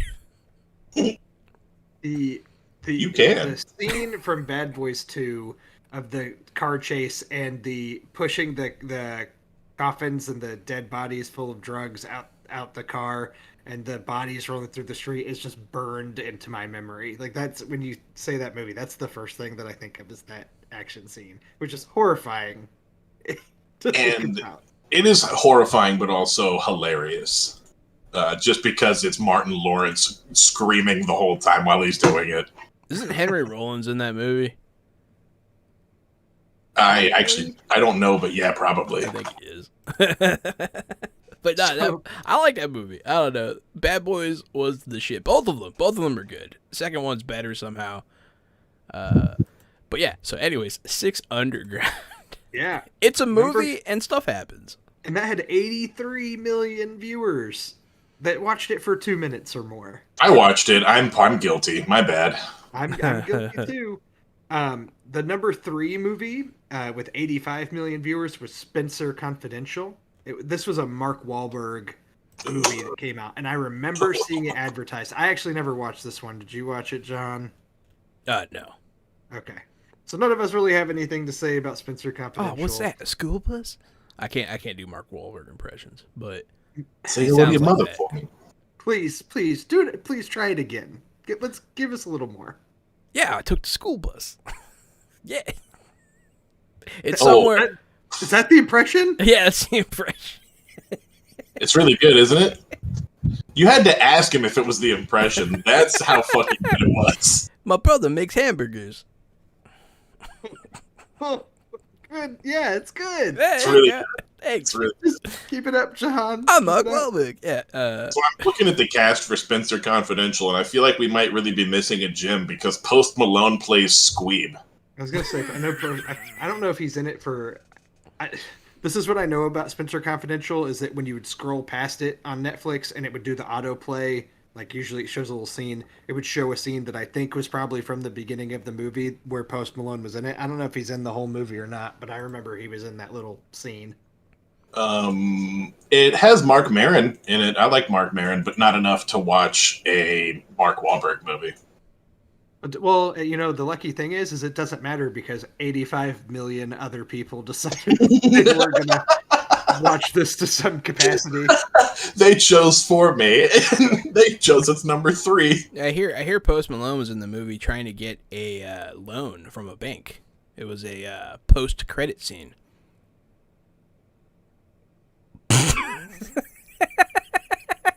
That was the joke, everybody. There it was. If there, I could go in post after and add in like Boo! judge. Add in like screaming, raucous booing. Just horrible, angry crowd. Boo! Boo! Boo! I need to find a way to rig up me getting hit with tomatoes on screen on command. Yeah. The number 2 movie, I feel like of these is probably the one that had the biggest kind of pop culture surge at the time that it came out. With 89 million viewers is Bird Box. If you remember the Sandra Bullock, I definitely kind remember. of a Quiet Place-esque movie, except with instead of being able to make noise, you couldn't see. Yeah, you had to be blindfolded the whole time. I don't know why that got me. Quiet Place, but you can make noise. That one you couldn't make noise. This one you can't look That stuff, yeah. anywhere. It reminds me of Mystery Men. Do y'all remember the I can't even talk. The Bird Box moment in pop culture? Like that was a thing where, for some reason, that movie was a thing that it seemed like everybody watched it. Everybody watched that movie. Everybody. It was peak pandemic. Media. It was peak pandemic. No. That came out. That was pre-pandemic for was sure. It? I think it came out around the holiday, like maybe around Thanksgiving or something. I don't know, but it was one of those things that came out at the right time. That like it just seemed like everybody was able Definitely to catch came out it at the right time. I never saw Bird Box. I heard everybody pretty much liked it, but I never saw it. My friends Justin and Matt used to live together, and Justin would just go put Bird Box on TV and hit play and then leave and just make Matt watch Bird Box over and over and over like 300 or 400 times. He would just force Matt to watch Bird Box and then leave the room. What about Bird Box made it the pun? Like made it nothing. It wasn't. It was just a thing that he didn't stop doing. He just didn't quit. So that's, to me, Bird Box has a special place in my heart, but not for any of the right reasons. God, there's another movie that is like A Quiet Place and Bird Box adjacent. You couldn't make noise, and there were like these like bats or something, and it was just garbage. I don't remember what it was though. Not ringing a bell with me. I watched it. I mean, I'll watch any monster movie anytime. I actually watched one today, but yeah. What's our number one most watched Netflix movie of all time, Drew?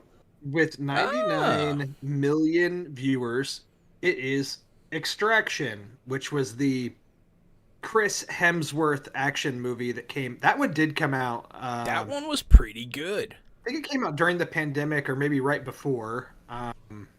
It was produced by the directors of Avengers, Infinity War, and Endgame, and so on. It was kind of their first foray into producing movies post Endgame. Chris Hemsworth starred in it. I believe the director, I don't know his name off the top of my head, but he is one of the guys that did a lot of the stunts and stuff for the Marvel movies, and then now had gone on to direct, and so he directed it. It is a pretty decent action movie that's also kind of forgettable, right? I forgot about it until it popped up just now. But it was definitely, it's definitely watchable. It's fine. It's good. It's not great, but it's watchable. And I feel like that's all a Netflix movie has to be. You know what I mean? Well, the thing about this list that my biggest takeaway was, I'm like, you're looking at an average 5 out of 10 at best for averaging all of these together. Like Netflix is staying at their original. They have some really good original shows, so I'm not going to dog that. But for their movie content that's coming out, I mean, you're looking at a 2.5 out of 5 stars, or 5 out of 10 average at best. Yeah, I wouldn't go to bat for most of them. That's exactly right. I wouldn't defend any of these movies. I would defend Old Guard. Of the whole list, I would defend that movie. I haven't seen Old Guard, but I tell you, of the ones I will not defend on this list, Murder Mystery is at the top. What a piece of shit. What a boring, awful movie. Oof. That is not funny. And I don't even think there's how some movies have, like you said about Space Jam in last week's or earlier tonight's episode, depending on who you are and the way you view time and space. There are not even a few parts that make you laugh. There aren't 2 funny scenes. There's not one funny scene in Murder Mystery. That's a bad movie. Jeez.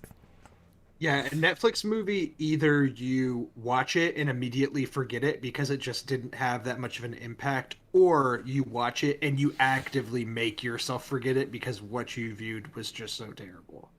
You remember, what was that Andy Samberg one that Hulu picked up last year? Palm Springs. That's a great movie. That movie was good.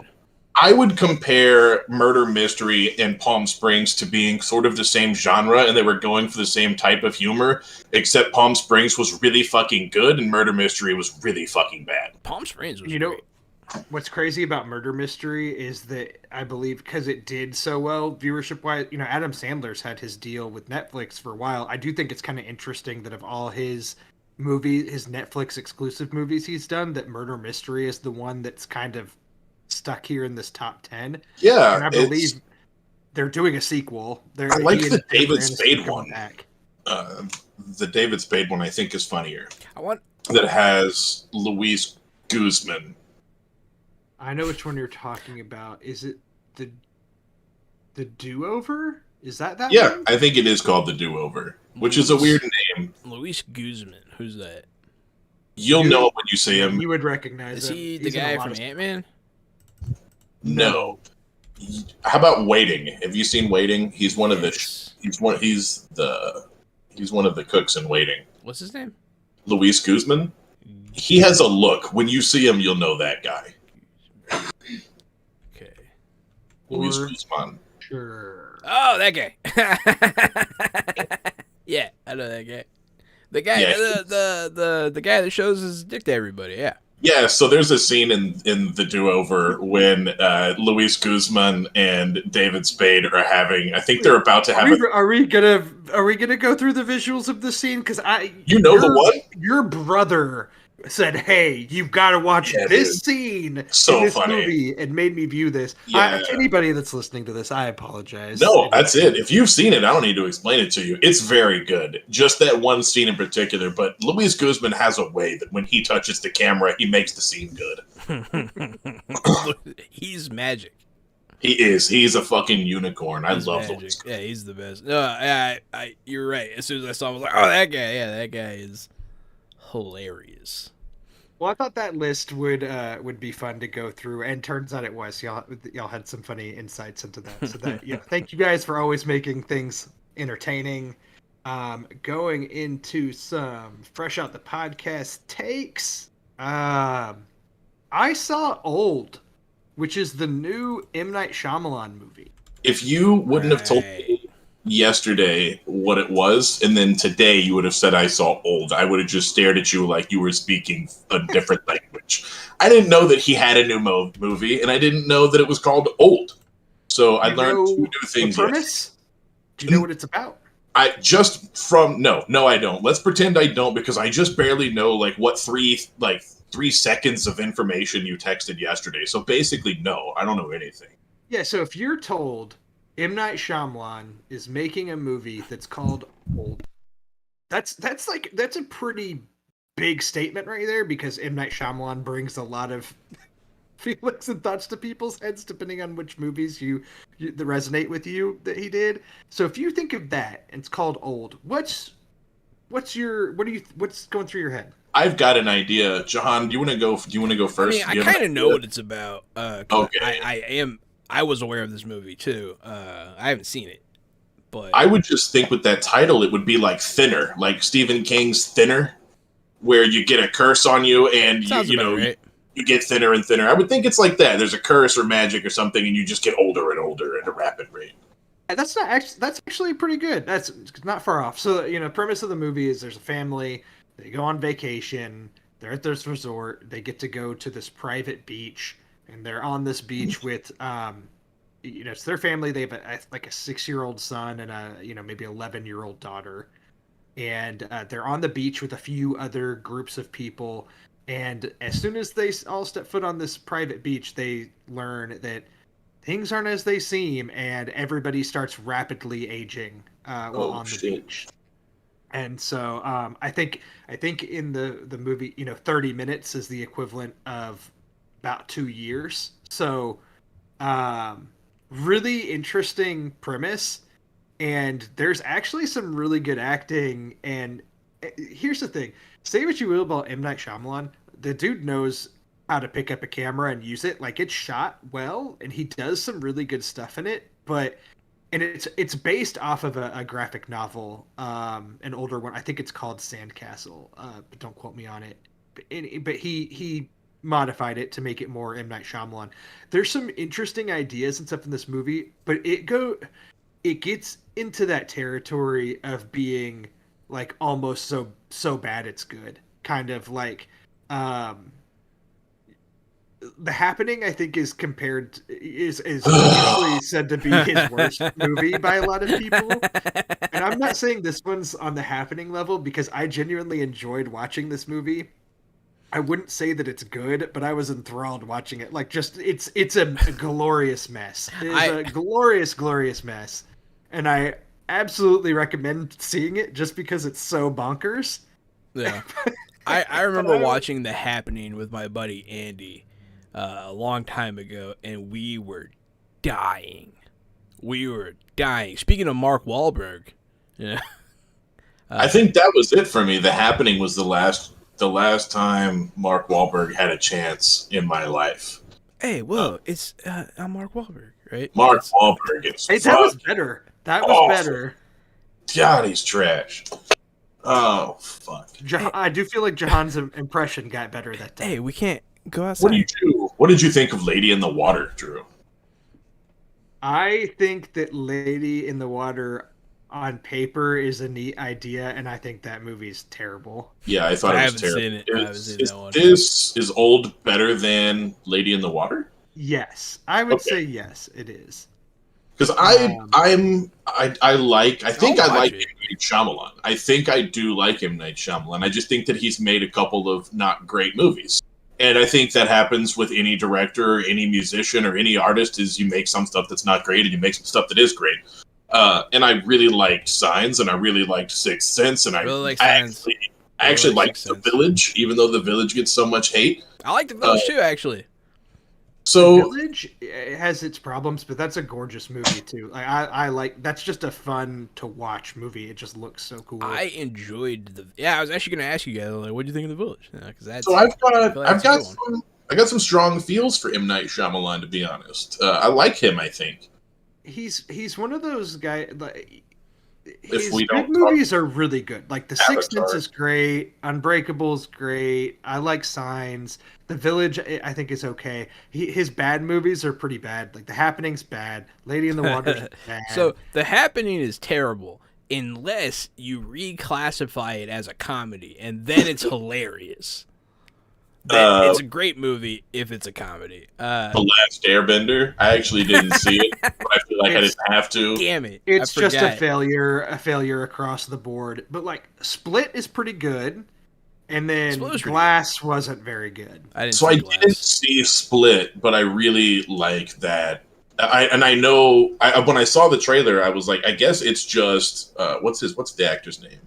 James McAvoy. James McAvoy. I was like, I guess this is just James McAvoy doing a character movie. Where if you like James McAvoy, you're about to see a lot of really fucking good James McAvoy work. Yeah, he was great. And if you don't, then you're not going to really vibe on that movie. And I thought that would be cool because I like James McAvoy, and I bet he's super talented. I bet that is good. And I don't know why I haven't seen it. I think I would like it because I like James McAvoy. Ever since First Class. Any time a movie comes out that's written and directed by M. Night Shyamalan, I'm gonna go see it because I just find his style and what's there to be so interesting.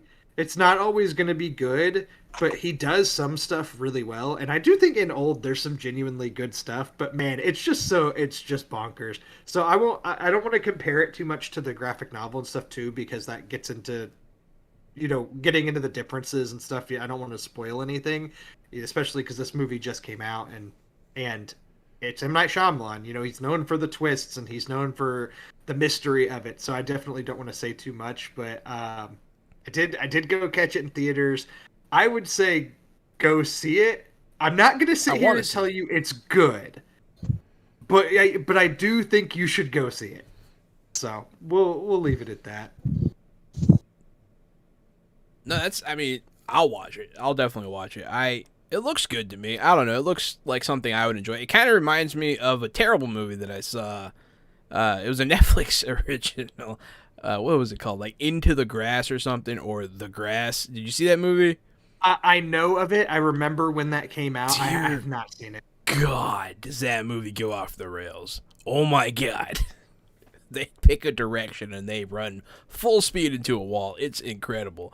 It had some cool concepts, but I don't know. It was like their producers were afraid to tell them no.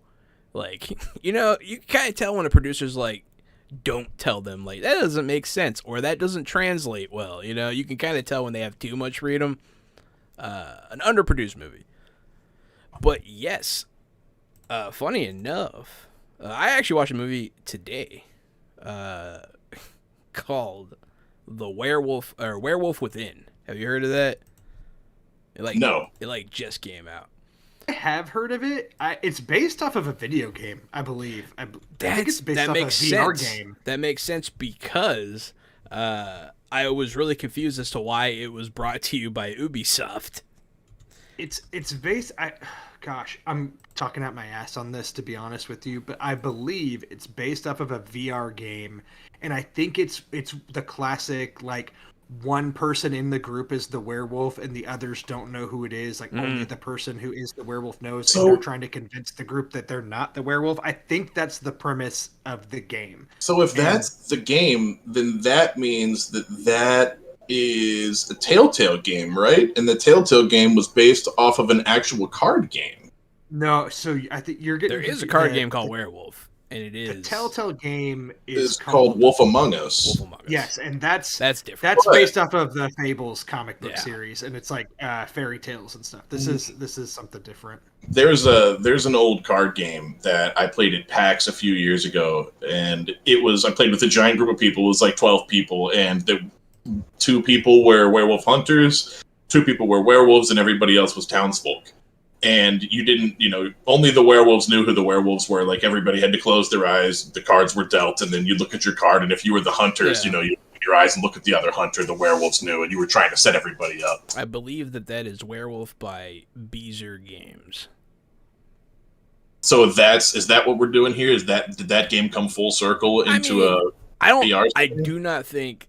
Maybe the VR covers kind of give that impression that it's kind of like Werewolf the card game.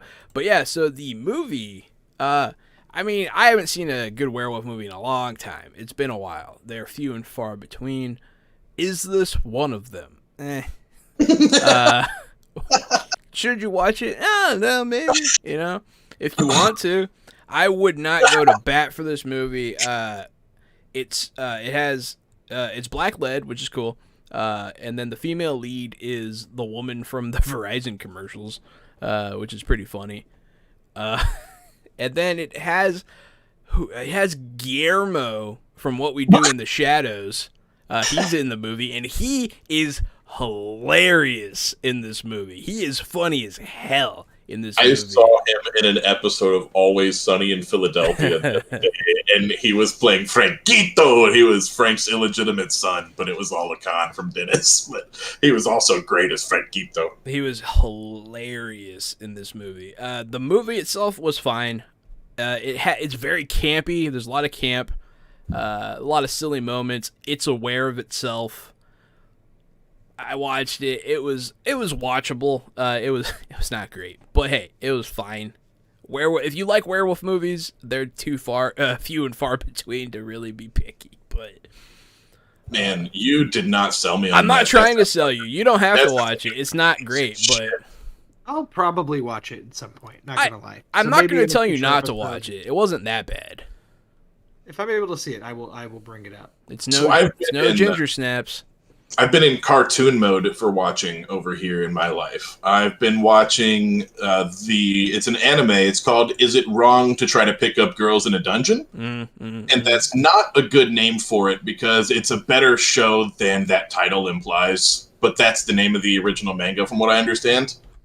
So that's why they're going with that title. The show is the gods are on Earth. They've all come down. They can't use their powers, but they can grant heroes their boons and their blessings. So you have a lot of adventurers that have these Dungeons and Dragons style fantasy powers. And there's a giant evil magic dungeon tower in the center of town. And when you go in and kill monsters, they drop crystals. And you bring the crystals back out and you sell them and their money, and then you gain experience and your god can give you more magic. So it's very much like a video game, except they tell you it's not a video game, but there's leveling up and there's experience and there's gods and magic and power. It's a cool show. It sounds like it'll scratch the itch of anime that I'm missing right now from until the next season of Alicization, that kind of thing. I really, man... I need another fantasy anime. What do you call it? Overlord. After I finished Overlord, I was like, man, now I gotta just wait for stuff to come out. I think I'm gonna watch this one. You should give it a shot. I was hesitant to watch it because it has a weird name, and a lot of anime has what they call fan service, which is a lot of over sexualization, a lot of crotch shots and booby shots. And you get that in a show with a title like "Is It Weird to Try to Pick Up Girls in a Dungeon?" There's lots of cleavage shots, but there's an anime I really like that has a lot of fan service, and I always wanted a season 2. What is it? High School of the Dead. There's too much fan service, but the zombie scenes and the action is awesome. As far as anime I'm watching right now, I'm mostly just watching. I'm almost done with Brotherhood. Full Metal Alchemist Brotherhood. I know I'm way behind on that. I was a huge fan of the original series. Brotherhood is very different, and that's cool. But then I'm also almost caught up on My Hero Academia. I think I'm one episode behind live, and that shit cray. That shit's awesome. It scratches. No spoilers on that one. I'm still waiting for that one dubbed. Yeah, no spoilers. Yeah, I've just been sucking it up and watching it subbed because I can't wait. But that it's a great show. I love the powers. I love the way they work. I love the way they evolve. I love everything about that show. It's a good show. That show has a little bit too much fan service at times as well. Stop over-sexualizing, high school kids. Yeah, yeah, guys making these animes. Like, cut it out. But and I'm sorry, Drew. Go ahead. Oh, no, I was just going to say, Is It Wrong to Pick Up Girls in a Dungeon? Where can we find that? I'm watching it on Hulu. And so it's major streaming. You don't have to have Crunchyroll or Funimation. Hulu is the reason I have a Hulu subscription. I'm not using like my brothers or my family. Like, I pay for the Hulu because of its anime content. Hulu actually, of all the major streaming systems, I'd say it has the best anime content, period, that is not an anime streaming service. Yeah, I'd agree with that. It's better than Netflix, and it's better than HBO Max. It's probably the best one on the list. Yeah, best anime that's not an anime streaming service is Hulu, period, in my opinion. Which brings me to Netflix again, and animated shows. Masters of the Universe just came out, and I forgot. I knew at one point in my life. Yeah, it's out. That it's directed, right, and produced and written by Kevin Smith. All of those things. I don't know if he directed it. Did he? I know he he's might like not the direct it, showrunner but behind it. It's like his pet project that he brought back. I know that much. It's that's a It's hell of a really- movie poster. Holy crap! really cool looking. It's one of the coolest looking cartoon shows I've ever seen in my entire life, and I can confidently say that. I It's want that so movie cool. poster. Bro, it's boring as fuck. Is it? Oh no! But it looks really cool. And so I'm only 2 episodes in, but it's hard to pay attention because it's so boring. Do they have my boy Lookout in it? They I better. don't think Lookout has been introduced He's yet. the best character. But I've seen Man-at-Arms, and he has an awesome mustache, and I've seen Beastman and Skeletor and the Skunk Guy, so they're bringing back all the good It's characters. all about and Lookout, man.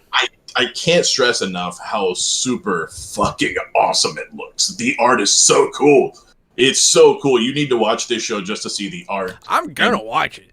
Any Dungeons and Dragons players or game masters or any game masters for any game, whatever out there, it's inspiration, hate heaven. There, All it's, those- it's Yeah, I was big in all those '90s cartoons, man. Let's see. Let's go down the list. Master of the Universe, obviously. Thundercats, which was Thundercats. Masters of the Universe with cats. Street Sharks. What was it? Martian bikers from Mars. Biker mice from Mars. Biker mice from Mars. Teenage Mutant Ninja Turtles, all that stuff, man. That was, oh god, I was very disappointed by what they did with Ninja Turtles. they gave it the Teen Titans Go treatment. This looks good. This does. It literally looks good. Next time, good. The art is good. It's so good. next episode, I will probably have watched it, and so we're gonna have to talk about it. I'll probably finish the show begrudgingly because it's very boring, but the art's very cool. Is it geared towards kids or is it like an adult animated show? So it is geared towards kids, yeah. Okay. It's still TV PG. It's not TV 14 or MA. It's for kids, and I think that's where it suffers. Not every kid show is boring, but this writing is written like the original He-Man. It's written. Kevin Smith did it justice by writing it very similar to how it was written, so it's kind of fucking boring.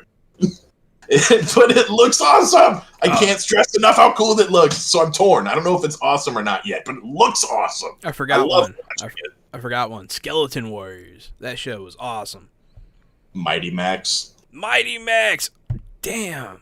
I forgot about Mighty Max. I have no nostalgia for Masters of the Universe or He-Man or anything. Yeah, I know it was a big deal for some people, but So not I really. also have no nostalgia for that show, Drew, and maybe that's my issue with it. Maybe that's what's wrong is I didn't like He-Man, and I still don't like He-Man. But the show is stylistically sets a whole new precedent for animated shows. It's awesome.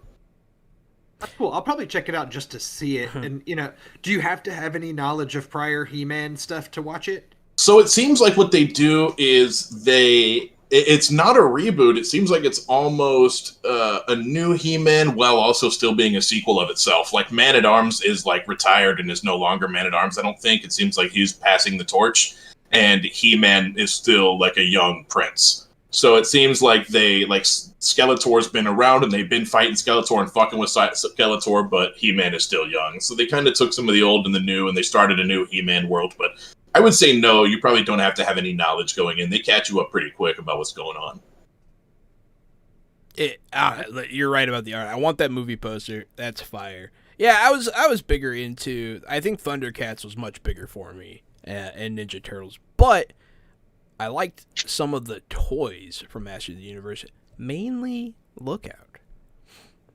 He has the best superpower out of all of the Masters of the Universe. Doesn't his neck just get long, His Jahad? neck gets slightly longer, so he can see slightly further. That's right. And that's why they call him Lookout. And it makes me so happy. He's like, what's over there? It's a good thing we have Lookout with us. Like, it's seriously, like, he gains, like, a foot of neck. Like, it's not anything to write home about. It's like you could climb onto somebody's back, like a piggyback, and see higher. You could just kind of jump, like just do like just a pick you up. yeah, nothing to it. You could stand on something. He could be replaced by a box you could stand on. It's good times. But yeah, no, that movie, that show looks cool. I'm definitely gonna watch it. I'll check it out too for sure. I'll move over to a few things. So talking about just stuff we watched. So I had been going back recently and watching some of the Steven Spielberg movies. Some that I haven't seen, or some that I haven't seen in a long time. Just ran. Steven Spielberg's one of the most famous, the most successful director of all time, maybe. He. I mean, if you're talking about financial success, I think he's beat by the Avatar guy. James Cameron. James Cameron, yeah, I think James Cameron has it beat when it comes to financial success. Yeah, I think Spielberg is probably, for a lot of people, like if you say name a movie director, like Steven Spielberg's going to be right there at the front of their mind. And so there's a few of his movies I haven't seen. I say a few, a lot I haven't seen. So anyway, and he's got a new movie coming out this year. He remade West Side Story, the classic musical, and so he's got his version that's coming out in December. But I went back and watched. He remade West Side Story, which is a movie that's based on a musical that's based on Romeo and Juliet. Yeah. So I'm going to give Spielberg a big middle finger based just from this alone, without you even going into this. Fuck you, Spielberg. Do something original, you fucking suck ass. Romeo and Juliet knockoff remake. Do something. Shut up. I think the original film is considered one of the best movie musicals of all time, but the thing is just at the time that it came out, it's very racially insensitive. Yeah, they have a lot of white people portraying Puerto Ricans and such, and so this one, what movie is this? West Side Story. West Side Story, and so this one's gonna have the true races and ethnicity, playing their parts. Which I think... Oh shit! Are we gonna get Puerto Ricans playing Puerto Ricans? Because that means that Lin-Manuel Miranda is most certainly gonna be in that movie, and I will see it if Lin-Manuel Miranda. Don't believe he is. Oh. But anyway, I watched. Have any of y'all seen Amistad by any chance? No. Okay, no. So this came out, I think, the same year or the year after Spielberg did The Lost World, Jurassic Park.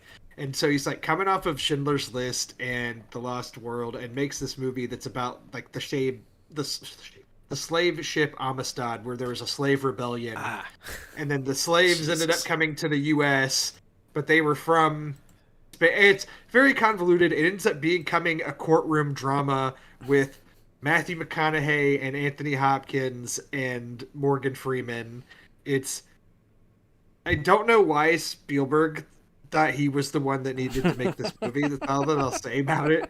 And it's fine. It's like trying to be super Oscar prestige movie, and I think it failed.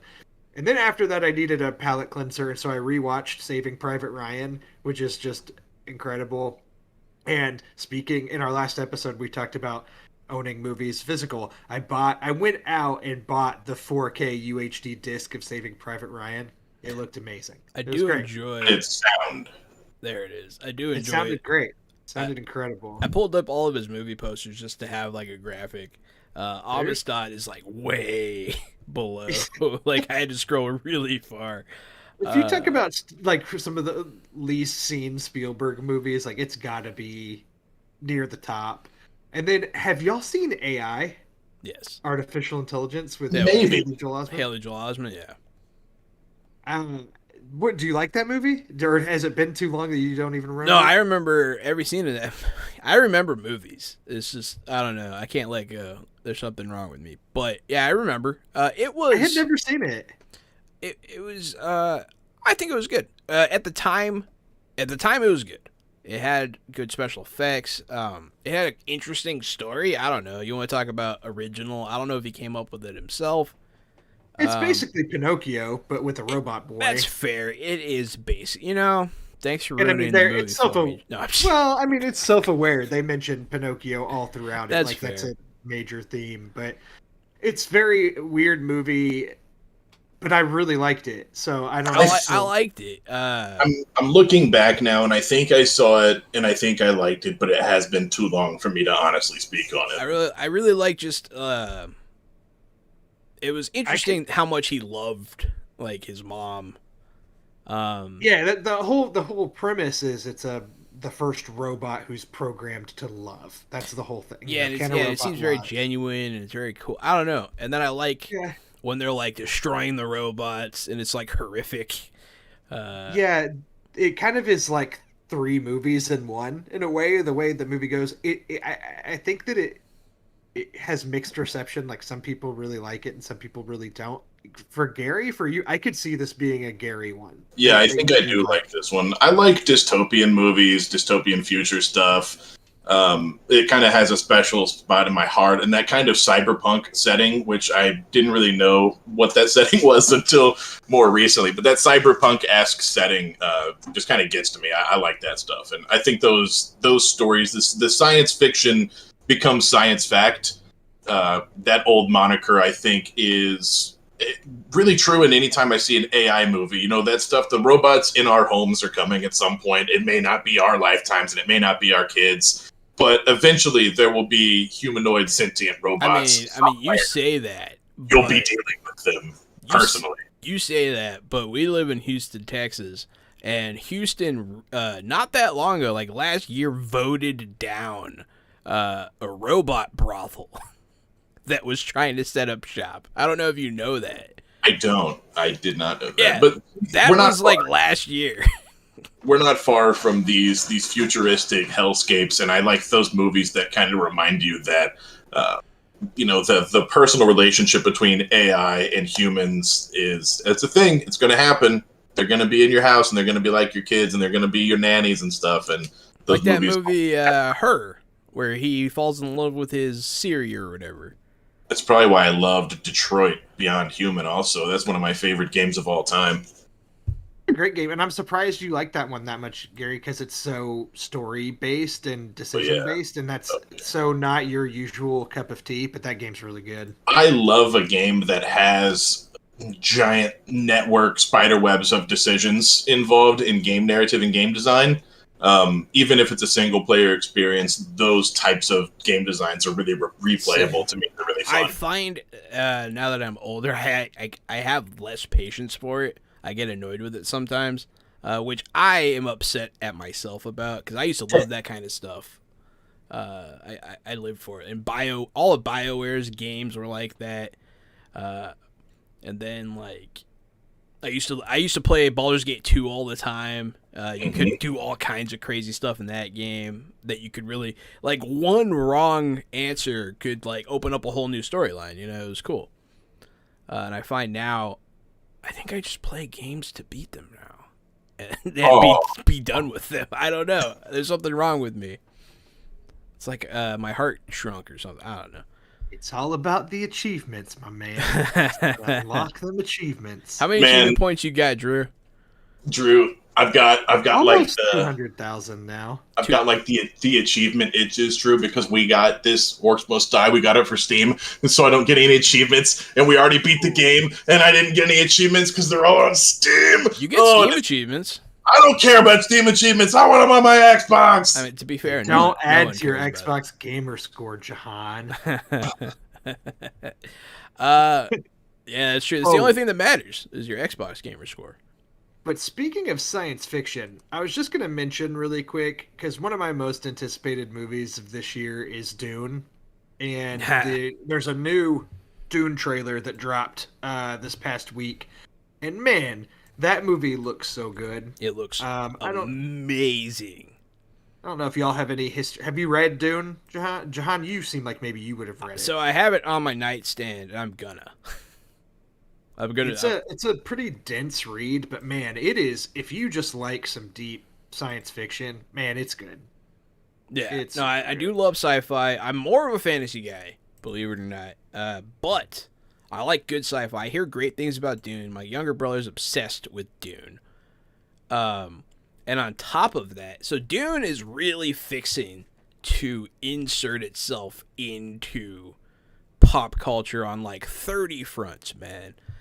Recently, the movie license was given to a board game called Dune Imperium, which is a truly masterfully made board game. It's well received, and they're also making a tabletop role-playing game. I just dropped the link in the Twitch chat for anybody who's on Twitch. They can click the link to that role-playing game, or Jahan, you can bring it up. That one's made by Modifius Games. There are a bunch of art books. There are player supplements. Wow, There's custom dice. There's all kinds of cool shit for this game. Yeah, I got it on screen now. No, that looks great. The game has been well received by the community. We haven't had a chance to play it yet, but everyone we talk to says really good things about it. And Jahan, what is it? Families? Is that what it's called? That Dune has. Drew, you're a Dune guy. Houses. In that tabletop role-playing game, there's rules for establishing your own house and things like that, and what that means for your skills. And so apparently there are things that are cool. And like Jahan said, Dune is inserting itself everywhere. It's taking over movies and games and everything all at once, and they're marketing this well. Gonna be interested to see. So the movie is the cast is just out of this world good. All the people that are in it. I don't have the list in front of me, but Zendaya, Dave Bautista, Chalamet, Zendaya, Batista, Oscar Isaac, Rebecca Ferguson. yeah, half of Disney's actors. I think Javier Bardem's in it. Josh Brolin's in it. Mm-hmm. There's just so many people in it, and it looks great. It's directed by Denis Villeneuve, who's one of my current favorite working directors. He did Blade Runner 2049. I liked Blade Runner 2049. I loved it. I loved it so much. It was good, and Batista was in that too. Yeah, and then he did Arrival, the Amy Adams communicating with aliens movie. Yeah, that was good too. And Sicario and Prisoners, some other ones. But I think he's a really incredible director. Dune looks amazing. I'm scared that despite it having this huge budget and this amazing cast, that it's going to be too dense or deep in the sci-fi that maybe people aren't going to go see it as much as I want them to. Like, I don't know if it's going to be able to make all the money back that they spent on it. We'll see. I think it'll get reviewed well. I think it'll be good, but I just don't know if people are going to hit that broader audience. Kind of what happened with Blade Runner 2049.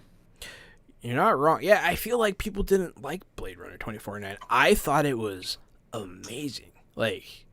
It was my favorite movie of 2017. I think was the year it came out. I loved it. I thought it was incredible. I don't know what else came out that year, but I don't think it would be a stretch to guess same. It was good. I don't know. You know who I went to go see Blade Runner 2049 in theaters with? Who? This is super random. Luke? Yeah. I don't know if I can call him friend of the show, but I will. Friend of the show, yeah. Scooter, a.k.a. Luke Bernard.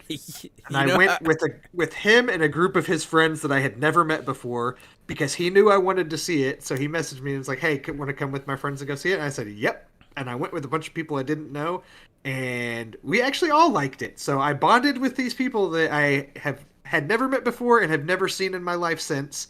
But man, I enjoyed that experience. And I saw it on IMAX here in Houston. That's funny. Yeah, no. You know how he got his nickname Scooter? No. You know I gave that to him, right? No. That was me. I can't believe you called him Scooter. That's really funny. I gave him that nickname. If that's somebody's name, I'm gonna call him. I don't know how that happened. Yeah, we were going to go see a movie, and we're with Gary's ex-wife's kids, and we were at the movie theater, and Lucas was there, and one of them was like, "Hey, Jahan, who's that guy?" And I didn't know. Because we hadn't met, he didn't introduce himself yet. I was like, oh, that's Scooter. And he looked at me funny. I'm like, that's your name. You didn't introduce yourself, you dick. and that was it. That was how I met Lucas. That's the rule. If you don't introduce yourself, you will get you will introduce them for them. I don't know how that happened. It's funny though. Oh, that's great. Yeah. No, I mean Dune. So Dune. See, I actually have some confidence in this one. The way the scenes look, the cast, like all of it, it seems like it's hitting. Jason Momoa, Oscar Isaacs, Brolin, Zendaya, Batista. It's just like, I know you can throw famous people at a movie script and hope that something comes out. This looks good. From the trailer, it looks good. It'll be on, HBO Max the same day as it's in theaters. I plan to go see it in theaters and see it on the biggest screen I would not possible. mind. But yeah, so that's Dune. I just wanted to mention it because I'm so stoked for it, and the new trailer just reinforced that. Yeah, no, I'm excited. So I'm trying to. Yeah, I'm gonna read the book. Because like I want to be cool, man. Like it's coming across. It's hitting every nerd area right now. It's only a matter of time before it's a video game. It's already a board game. That's a killer board game. It's going to be a cool TTRPG. I can just tell. It looks good. And then if you want to be cool, read Dune. Read Dune. I'll be the first person. When you look up "cool" in the dictionary, it says "has read Dune." I'll be the first person to ever read Dune to fit in. But yeah, no, it looks cool. I like to Muse because it came out in a relatively same space as Star Wars originally, and I like to muse that there's an alternate reality where Dune took off and Star Wars just went to the ground. They only had one movie. Dune has 9 movies, and like I like to think about that from time to time. You mentioned that it'll be the Dune tabletop RPG. You had a Kickstarter that you wanted to talk about. I did. Yeah, I do. Right before, can I slide in? You can slide in. Yeah. So Modifius Games made the Dune game, right? Mm-hmm. I just went to their website and saw that they had a playtesters section where they're looking for playtesters as long as you have playtest experience. So I filled it out for you and I and all of our projects and sent it to them. And so we'll see if we can playtest some Modifius stuff. Looking forward to doing or whatever other projects you cats are working on. I was going to shoot them an email after the podcast. But boom. Actually, funny enough, I did send an email to our next little topic here. This is Magpie Games. They finally, so many have tried, none have succeeded at making a Avatar: The Last Airbender tabletop RPG. It is something that I get annoyed when people are like, "Let's make a Avatar game," because they always want to use 5e 5th edition Dungeons and Dragons to do it. That system is not conducive, I don't feel, to making Avatar: The Last Airbender successfully. It's too restrictive in too many ways. Let's be totally honest here, man. We played a lot of games on a lot of systems. That's not my favorite system. Oh, it's definitely not my favorite system. There are better ways to play Avatar. Don't try to shoehorn it into D&D just because D&D's popular or famous. And it's number one. It's the biggest dog in the house. There's a better way to play Avatar. A lot of times it's just like that's what people are familiar with, so they want to try and put something they like into something familiar to them. It's fine if that's what you want to do. I respect your drive, young persons. But finally, someone actually has the rights to it, and they are making the game. It's Magpie Games. I shot them an email the other day. We'll see if we hear back from them. But yeah, there you go. There's Avatar on screen. But yeah, it's going to be an actually officially licensed tabletop RPG coming to Kickstarter on, I believe, let me check my notes, August 3rd. And so that's going to be cool. They make a lot of different games. What else do they make? They make the Root tabletop RPG as well. Apparently, Masks is a big brand Masks. That's the one. Masks looks really cool as well, which is a superhero tabletop RPG. It looks very cool. I like the name. Calling it Masks is very cool because you're playing the mask, and then what's beneath. I don't know. It's a whole thing. I like it, and also, so that's one tabletop RPG coming to Kickstarter. I like to keep you guys updated on that kind of thing because that's kind of my wheelhouse. The other thing, Monty Cook Games has a Kickstarter up now. The Devil Made Us Do It. I don't know a lot about it. All I know is that Monty Cook makes very good games. I personally have like a $300 TTRPG downstairs that he made, which I like to throw in people's faces because it's funny. But yeah, he's a renowned TTRPG creator. I believe he created the play test for Dungeons & Dragons 5th edition, which anyone who played it, for the most part, would agree it was better than the final product. And then he got like canned from the job. But anyways, he has his own game company, Monty Cook Games, and it looks like it has to do with like heists and magic. Oh, shit. I would say that that Magpie Games, the ones that are working on Avatar, anyone who's listening or interested, you can get a copy of their quick start rules. There's an email that you can sign up for to get their quick start rules on their website, and the Kickstarter opens August 3rd at 10 a.m. Mm-hmm. Yeah, and you know, a lot of those things have early benefits. Like if you sign up the first 24 hours, you get extra stuff. I've gotten free stuff that way a couple times. Like one Nemesis gave me like a whole extra class and miniature just for being there day one. So check that out. There might be some cool deals. Who knows? Magpie Games is an established company. I feel like they're small enough to still be considered indie, though. Yeah, I think so. Yeah, and they just... I'm excited. I sent them an email just asking them about specifically Avatar. And I also said, hey, also, you know, we're amenable to, you know, if you want to promote something else, we're always down, we're always around. We love playing games. Yeah, we want to play Avatar, or also whatever else you'll let us play. Just let us play. I would love to play Avatar. I would love to check out Root. Root sounds interesting. Mask. Mask is up there as well. Root kind of sounds like that Redwall kind of style thing. I believe Alicia was interested in doing a animal game, which I was like, what? Really? That's an interesting thing to want to do. But it sounds cool to me, too. So... I've always wanted to play a sentient bear. So I'm in. Absolutely not, man. You should be, do you want to be a man who is a bear, or do you want to be a bear? So it's an old D&D idea that I had, which was a bear that was a druid that would wild shift into a person for a few minutes at a time, and while he was a person, he could talk and cast spells and stuff, but then he would turn back into a regular old bear. I love that. I like it too. Just the reverse druid. I like it too. Hey, all you have to do is get someone to cast Awaken on you, and boom, you're sentient. So that's one of my ideas I've had. So yeah, if you want to do an animal game, there we go. I'd like to play it. I've always had that character idea back there in my head floating around. No, absolutely. Yeah, no, I want to play every game. So there's that. I want to play all of them. Oh, shit, you're right.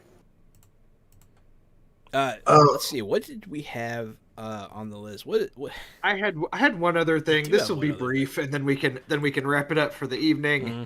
I had to mention this because I have this terrible thing where there will be all these shows that are super popular on the air, right? Like, you know, everybody's talking about, oh, you know, I'm watching Holy moly. or I'm watching Y, and this, yeah, these are the top shows on Netflix for this week, and I'm like, that's cool. I'm just gonna go watch this trash reality TV that, you know, only I'm watching. And so I have spent way too much time recently watching Big Brother, which is a CBS reality show that just started back up like 2 weeks ago. Season 34. It's 23, and I've been watching it since season 2. So, you know, whatever that says about me, you know, I admit it. And then there's a show that my wife got me to watch. She likes watching a lot of reality TV too, and usually she has her shows she watches and I have mine. But every now and then we'll find one we watch together. She had one. She was like, "Hey, sit down and watch this with me." I'm like, okay. So there's a show. I think it's on Lifetime, maybe, or maybe it's on A&E. It's on one of those, you know. one of those reality shows, but it's called Married at First Sight. And the whole premise is these people sign up, and they meet with matchmakers, and they agree to get married to somebody that they've never met before in their life. So they get married to the person. The first time they meet is literally at the altar, and then they're married. And it's basically the show follows their first 8 weeks, and at the end of those first 8 weeks, either they stay together or they can decide to get a divorce. And that's kind of the premise of the show. So you see them working out their relationship. For whatever reason, my wife got me to watch this for one season with her a few years ago, and now I've watched several with her. And there's a new season that just started this year, and they're always in a different city for each city. Each season is like, this is Married at First Sight in Atlanta, this is Married at First Sight in New Orleans, and this current season is in Houston. So nice. I'm really fascinated to watch it, to see like the locations around the city and where they are, where they go. So anyway, it's just, and I watched the challenge on MTV. Like, I love that kind of stuff. The challenge rules, and it's just, I'm just horrible where people are like, these are the shows that everybody's talking about. These are the most popular shows on Netflix. Hey, you got to watch this. You got to watch this. And I'm like, yeah, I promise I'll get to it. Meanwhile, I'm on my ass at home watching Big Brother and Married at First Sight when I should be watching actually culturally relevant shows. Look, man, I would argue that they're incredibly culturally relevant. I can just shake my head, but I think we all have guilty pleasure shows that we know we should be doing something better than watching this piece of shit. Like, I watched seasons 1 through 4 of Masked Singer, and I don't know if I enjoyed a single second of it. And I watched Masked Singer. You and I usually end up texting about it at like some point in the seasons. The Circle that was on Netflix, I didn't watch the newest season, Jenny but loves like that show. It's just, it's crap. It's crap for our brains, and it's a guilty pleasure. It's like eating a McDonald's cheeseburger with your mind. It's just, you just need trash. It's trash the whole time, but it helps you defrag or something, I think. Survivor will finally be back in September, and that's one of the few I'll go to bat for actually quality, quality production and stuff. They've really gone through lengths to get that one, like, to keep it fresh. I love Survivor. I think it's competition fantastic. shows, when it comes to reality shows, I feel are a little better. Like, I know Big Brother has that element. It's not really what I mean. Like, it has to be, I don't know how to describe it. It has to be more competition based. Like, I like the, what do you call it? Like the road where they're traveling. What was that one? I'm talking about Road Rules? No. Road Rules. Amazing Race. Amazing Race. Oh, Yeah. Yeah, I liked Amazing Race. Like stuff like that, I'm fine with. Jenny loves garbage reality TV shows. She loves them. I don't like them at all. She's not watching right now. All right, just checked. But yeah, she doesn't. She loves that crap. It's fine. And you know what? Sometimes I watch them with her because I love her. And I get into them sometimes. Like, I'll be like, oh no, like that dress really is bad. Like, I can't believe she would go. This is Milan. Like, like I can't believe. Sometimes, you join in and you hate the guy that everyone hates. It's easy to hate the guy everyone hates, or to cheer for the guy everyone hates. It's like wrestling, man. It's easy to get into it. It's a performance. Yeah, my wife watches every iteration of the Real Housewives of whatever city they're in. There's so many different ones, and she watches all of them. And I watch so much crap, so I can't sit there and be like, "How could you watch this?" But man, it's hard for me sometimes to bite my tongue on it. One of the big ones for Jenny is Jersey Shore. And everyone in that show is trash. Just like flat out. They're all monsters. I feel like Jersey Shore. I feel like they've actually gotten better as people as the show goes on, which is funny to watch their evolution. But I find that I'm like, oh man, Pauly, that's crazy, man. You get into it. Like, I'm going to be watching it anyways. Might as well pay attention and interact. Jersey Shore is tough because they have the same people in it, that have always been in it. But Yeah. they're all so much older now, and they really have mostly matured, so they're not getting into drama. So like the producers are really trying to stretch, the events of the show or put them in situations where there might be some drama, or they'll Yeah. draw out some super minor thing to be like a big deal. They're really bad about that. Well, now it's kind of funny to see what they do with money. And like you're right, like one time they sent them, like since they're all older, they sent them to Vegas, put them all in close quarters, see what happens. They're all, and obviously they're gonna ham it up a bit, but it's just it's not trash TV. If you like it, fine. You do you. Yeah, Did you ever? I just had to have my reality TV corner for a second. My Did soapbox. you ever end up watching Holy Moly, Drew? You know what? I hadn't, and I fully Dude. intended to. I just haven't gotten around to it. I promise for the next game, I will check it out. Me and Gary were hanging out the other day. We were watching it. That shit is hilarious. What's that guy's name, Gary? Rob Riggle. Rob Riggle is hilarious. So I was watching Oh my this. god. I was watching this week's newest episode with Justin, my roommate, and it's Joe Tessitore and Rob Riggle. So Joe Tessitore is a real ABC sports guy, and he's on ESPN as well, I think. And so there's a course where you have to run across bones and then jump into a mud pit and then swim across the mud pit and reach the end first. And whoever is second gets a stroke penalty. And so Rob Riggle, and the show's rated TV PG, and Rob Riggle's like, "Oh, here it comes. It's my favorite, boner alert." And Joe just looks at him and he's like, "It's not gonna get through. You know that, right?" And then Rob Riggle's like, "That's okay. Boner alert." And then it keeps going, and they finally get to the end, and as soon as the person sings it, Rob Riggle goes, "I've got a boner." And as soon as he goes to say it, he goes, "Boop," and cuts out. And so I just love seeing, Rob Riggle try to push ABC's censors as far as he can of what he is and isn't allowed to say on a family show. He really toes Does the line. sound good. Very funny. Yeah. That sounds fun. Yeah, I can't recommend it enough. It's dumb. It's on Hulu. Again, if you're a Hulu person and you have Hulu, you should watch Holy Moly. He did get me to watch it, and I can attest that it's hilarious. And there's 3 seasons. So yeah, check it out, guys. Check out Holy Moly on Hulu now. But yeah, I think that finishes us out for the night, huh? That is all of our certified fresh out the podcast takes for today. I will say one thing before we sign off. So believe it or not, we keep an outline of the show where we put in notes so we kind of know what we're going to talk about. And Gary had put the anime you watched, Is It Wrong to Try to Pick Up Girls in a Dungeon, which I had no idea was the name of an anime. You thought it was a philosophical debate. He just had that as a note. Yeah, I thought that he was just listing that as a We discussion explore topic. sexism in Dungeons and Dragons here on. Getting into some true tabletop RPG, hypotheticals here, but all right, I'll roll with it. And then it turned out to be a show, so I thought that was worth noting. As I was typing it, I was like, I bet Drew thinks I'm just typing bullshit to try to get him to laugh. I think you even knew I was watching you as I could see the expression, so that was funny. Yep.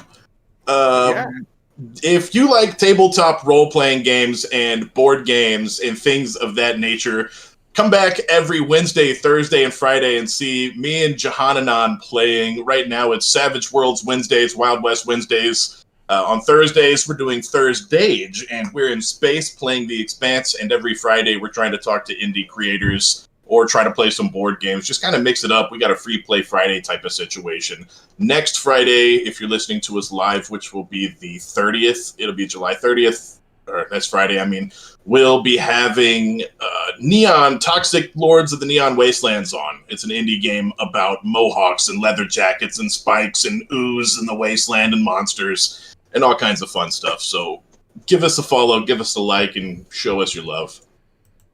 You have anything, John? Just follow us. Follow us on all of our stuff. We have all this stuff goes to YouTube right when we're done. So if you missed anything and you want to go back and watch, you can watch on YouTube. Twitch has them up for a few days as well. And then you can just follow us on all of our stuff: Spotify, Instagram, or not Instagram, Spotify and iTunes. Sorry. We also have a Facebook set up. We're gonna start opening up our Discord here pretty soon so that you can interact with us a little more directly. If you are a creator and you'd be interested in taking part in this, we are open to that. We like to get a lot of people involved, as many people as possible. And if you're a celebrity, I will fight you anywhere, anytime, in public, in private. No one has to see, but we'll know. What if they're not a celebrity? What if they're a politician, say, from Texas? Ooh, Ted Cruz. If you're watching this, I would love to punch you in the face. Legally, of course, after we agree to it. Because you're a monster. Because you're a terrible, terrible person. And I hate you. I hate you so much. Have a good night, everybody. Thanks for coming by. Have a good night. Thanks for watching.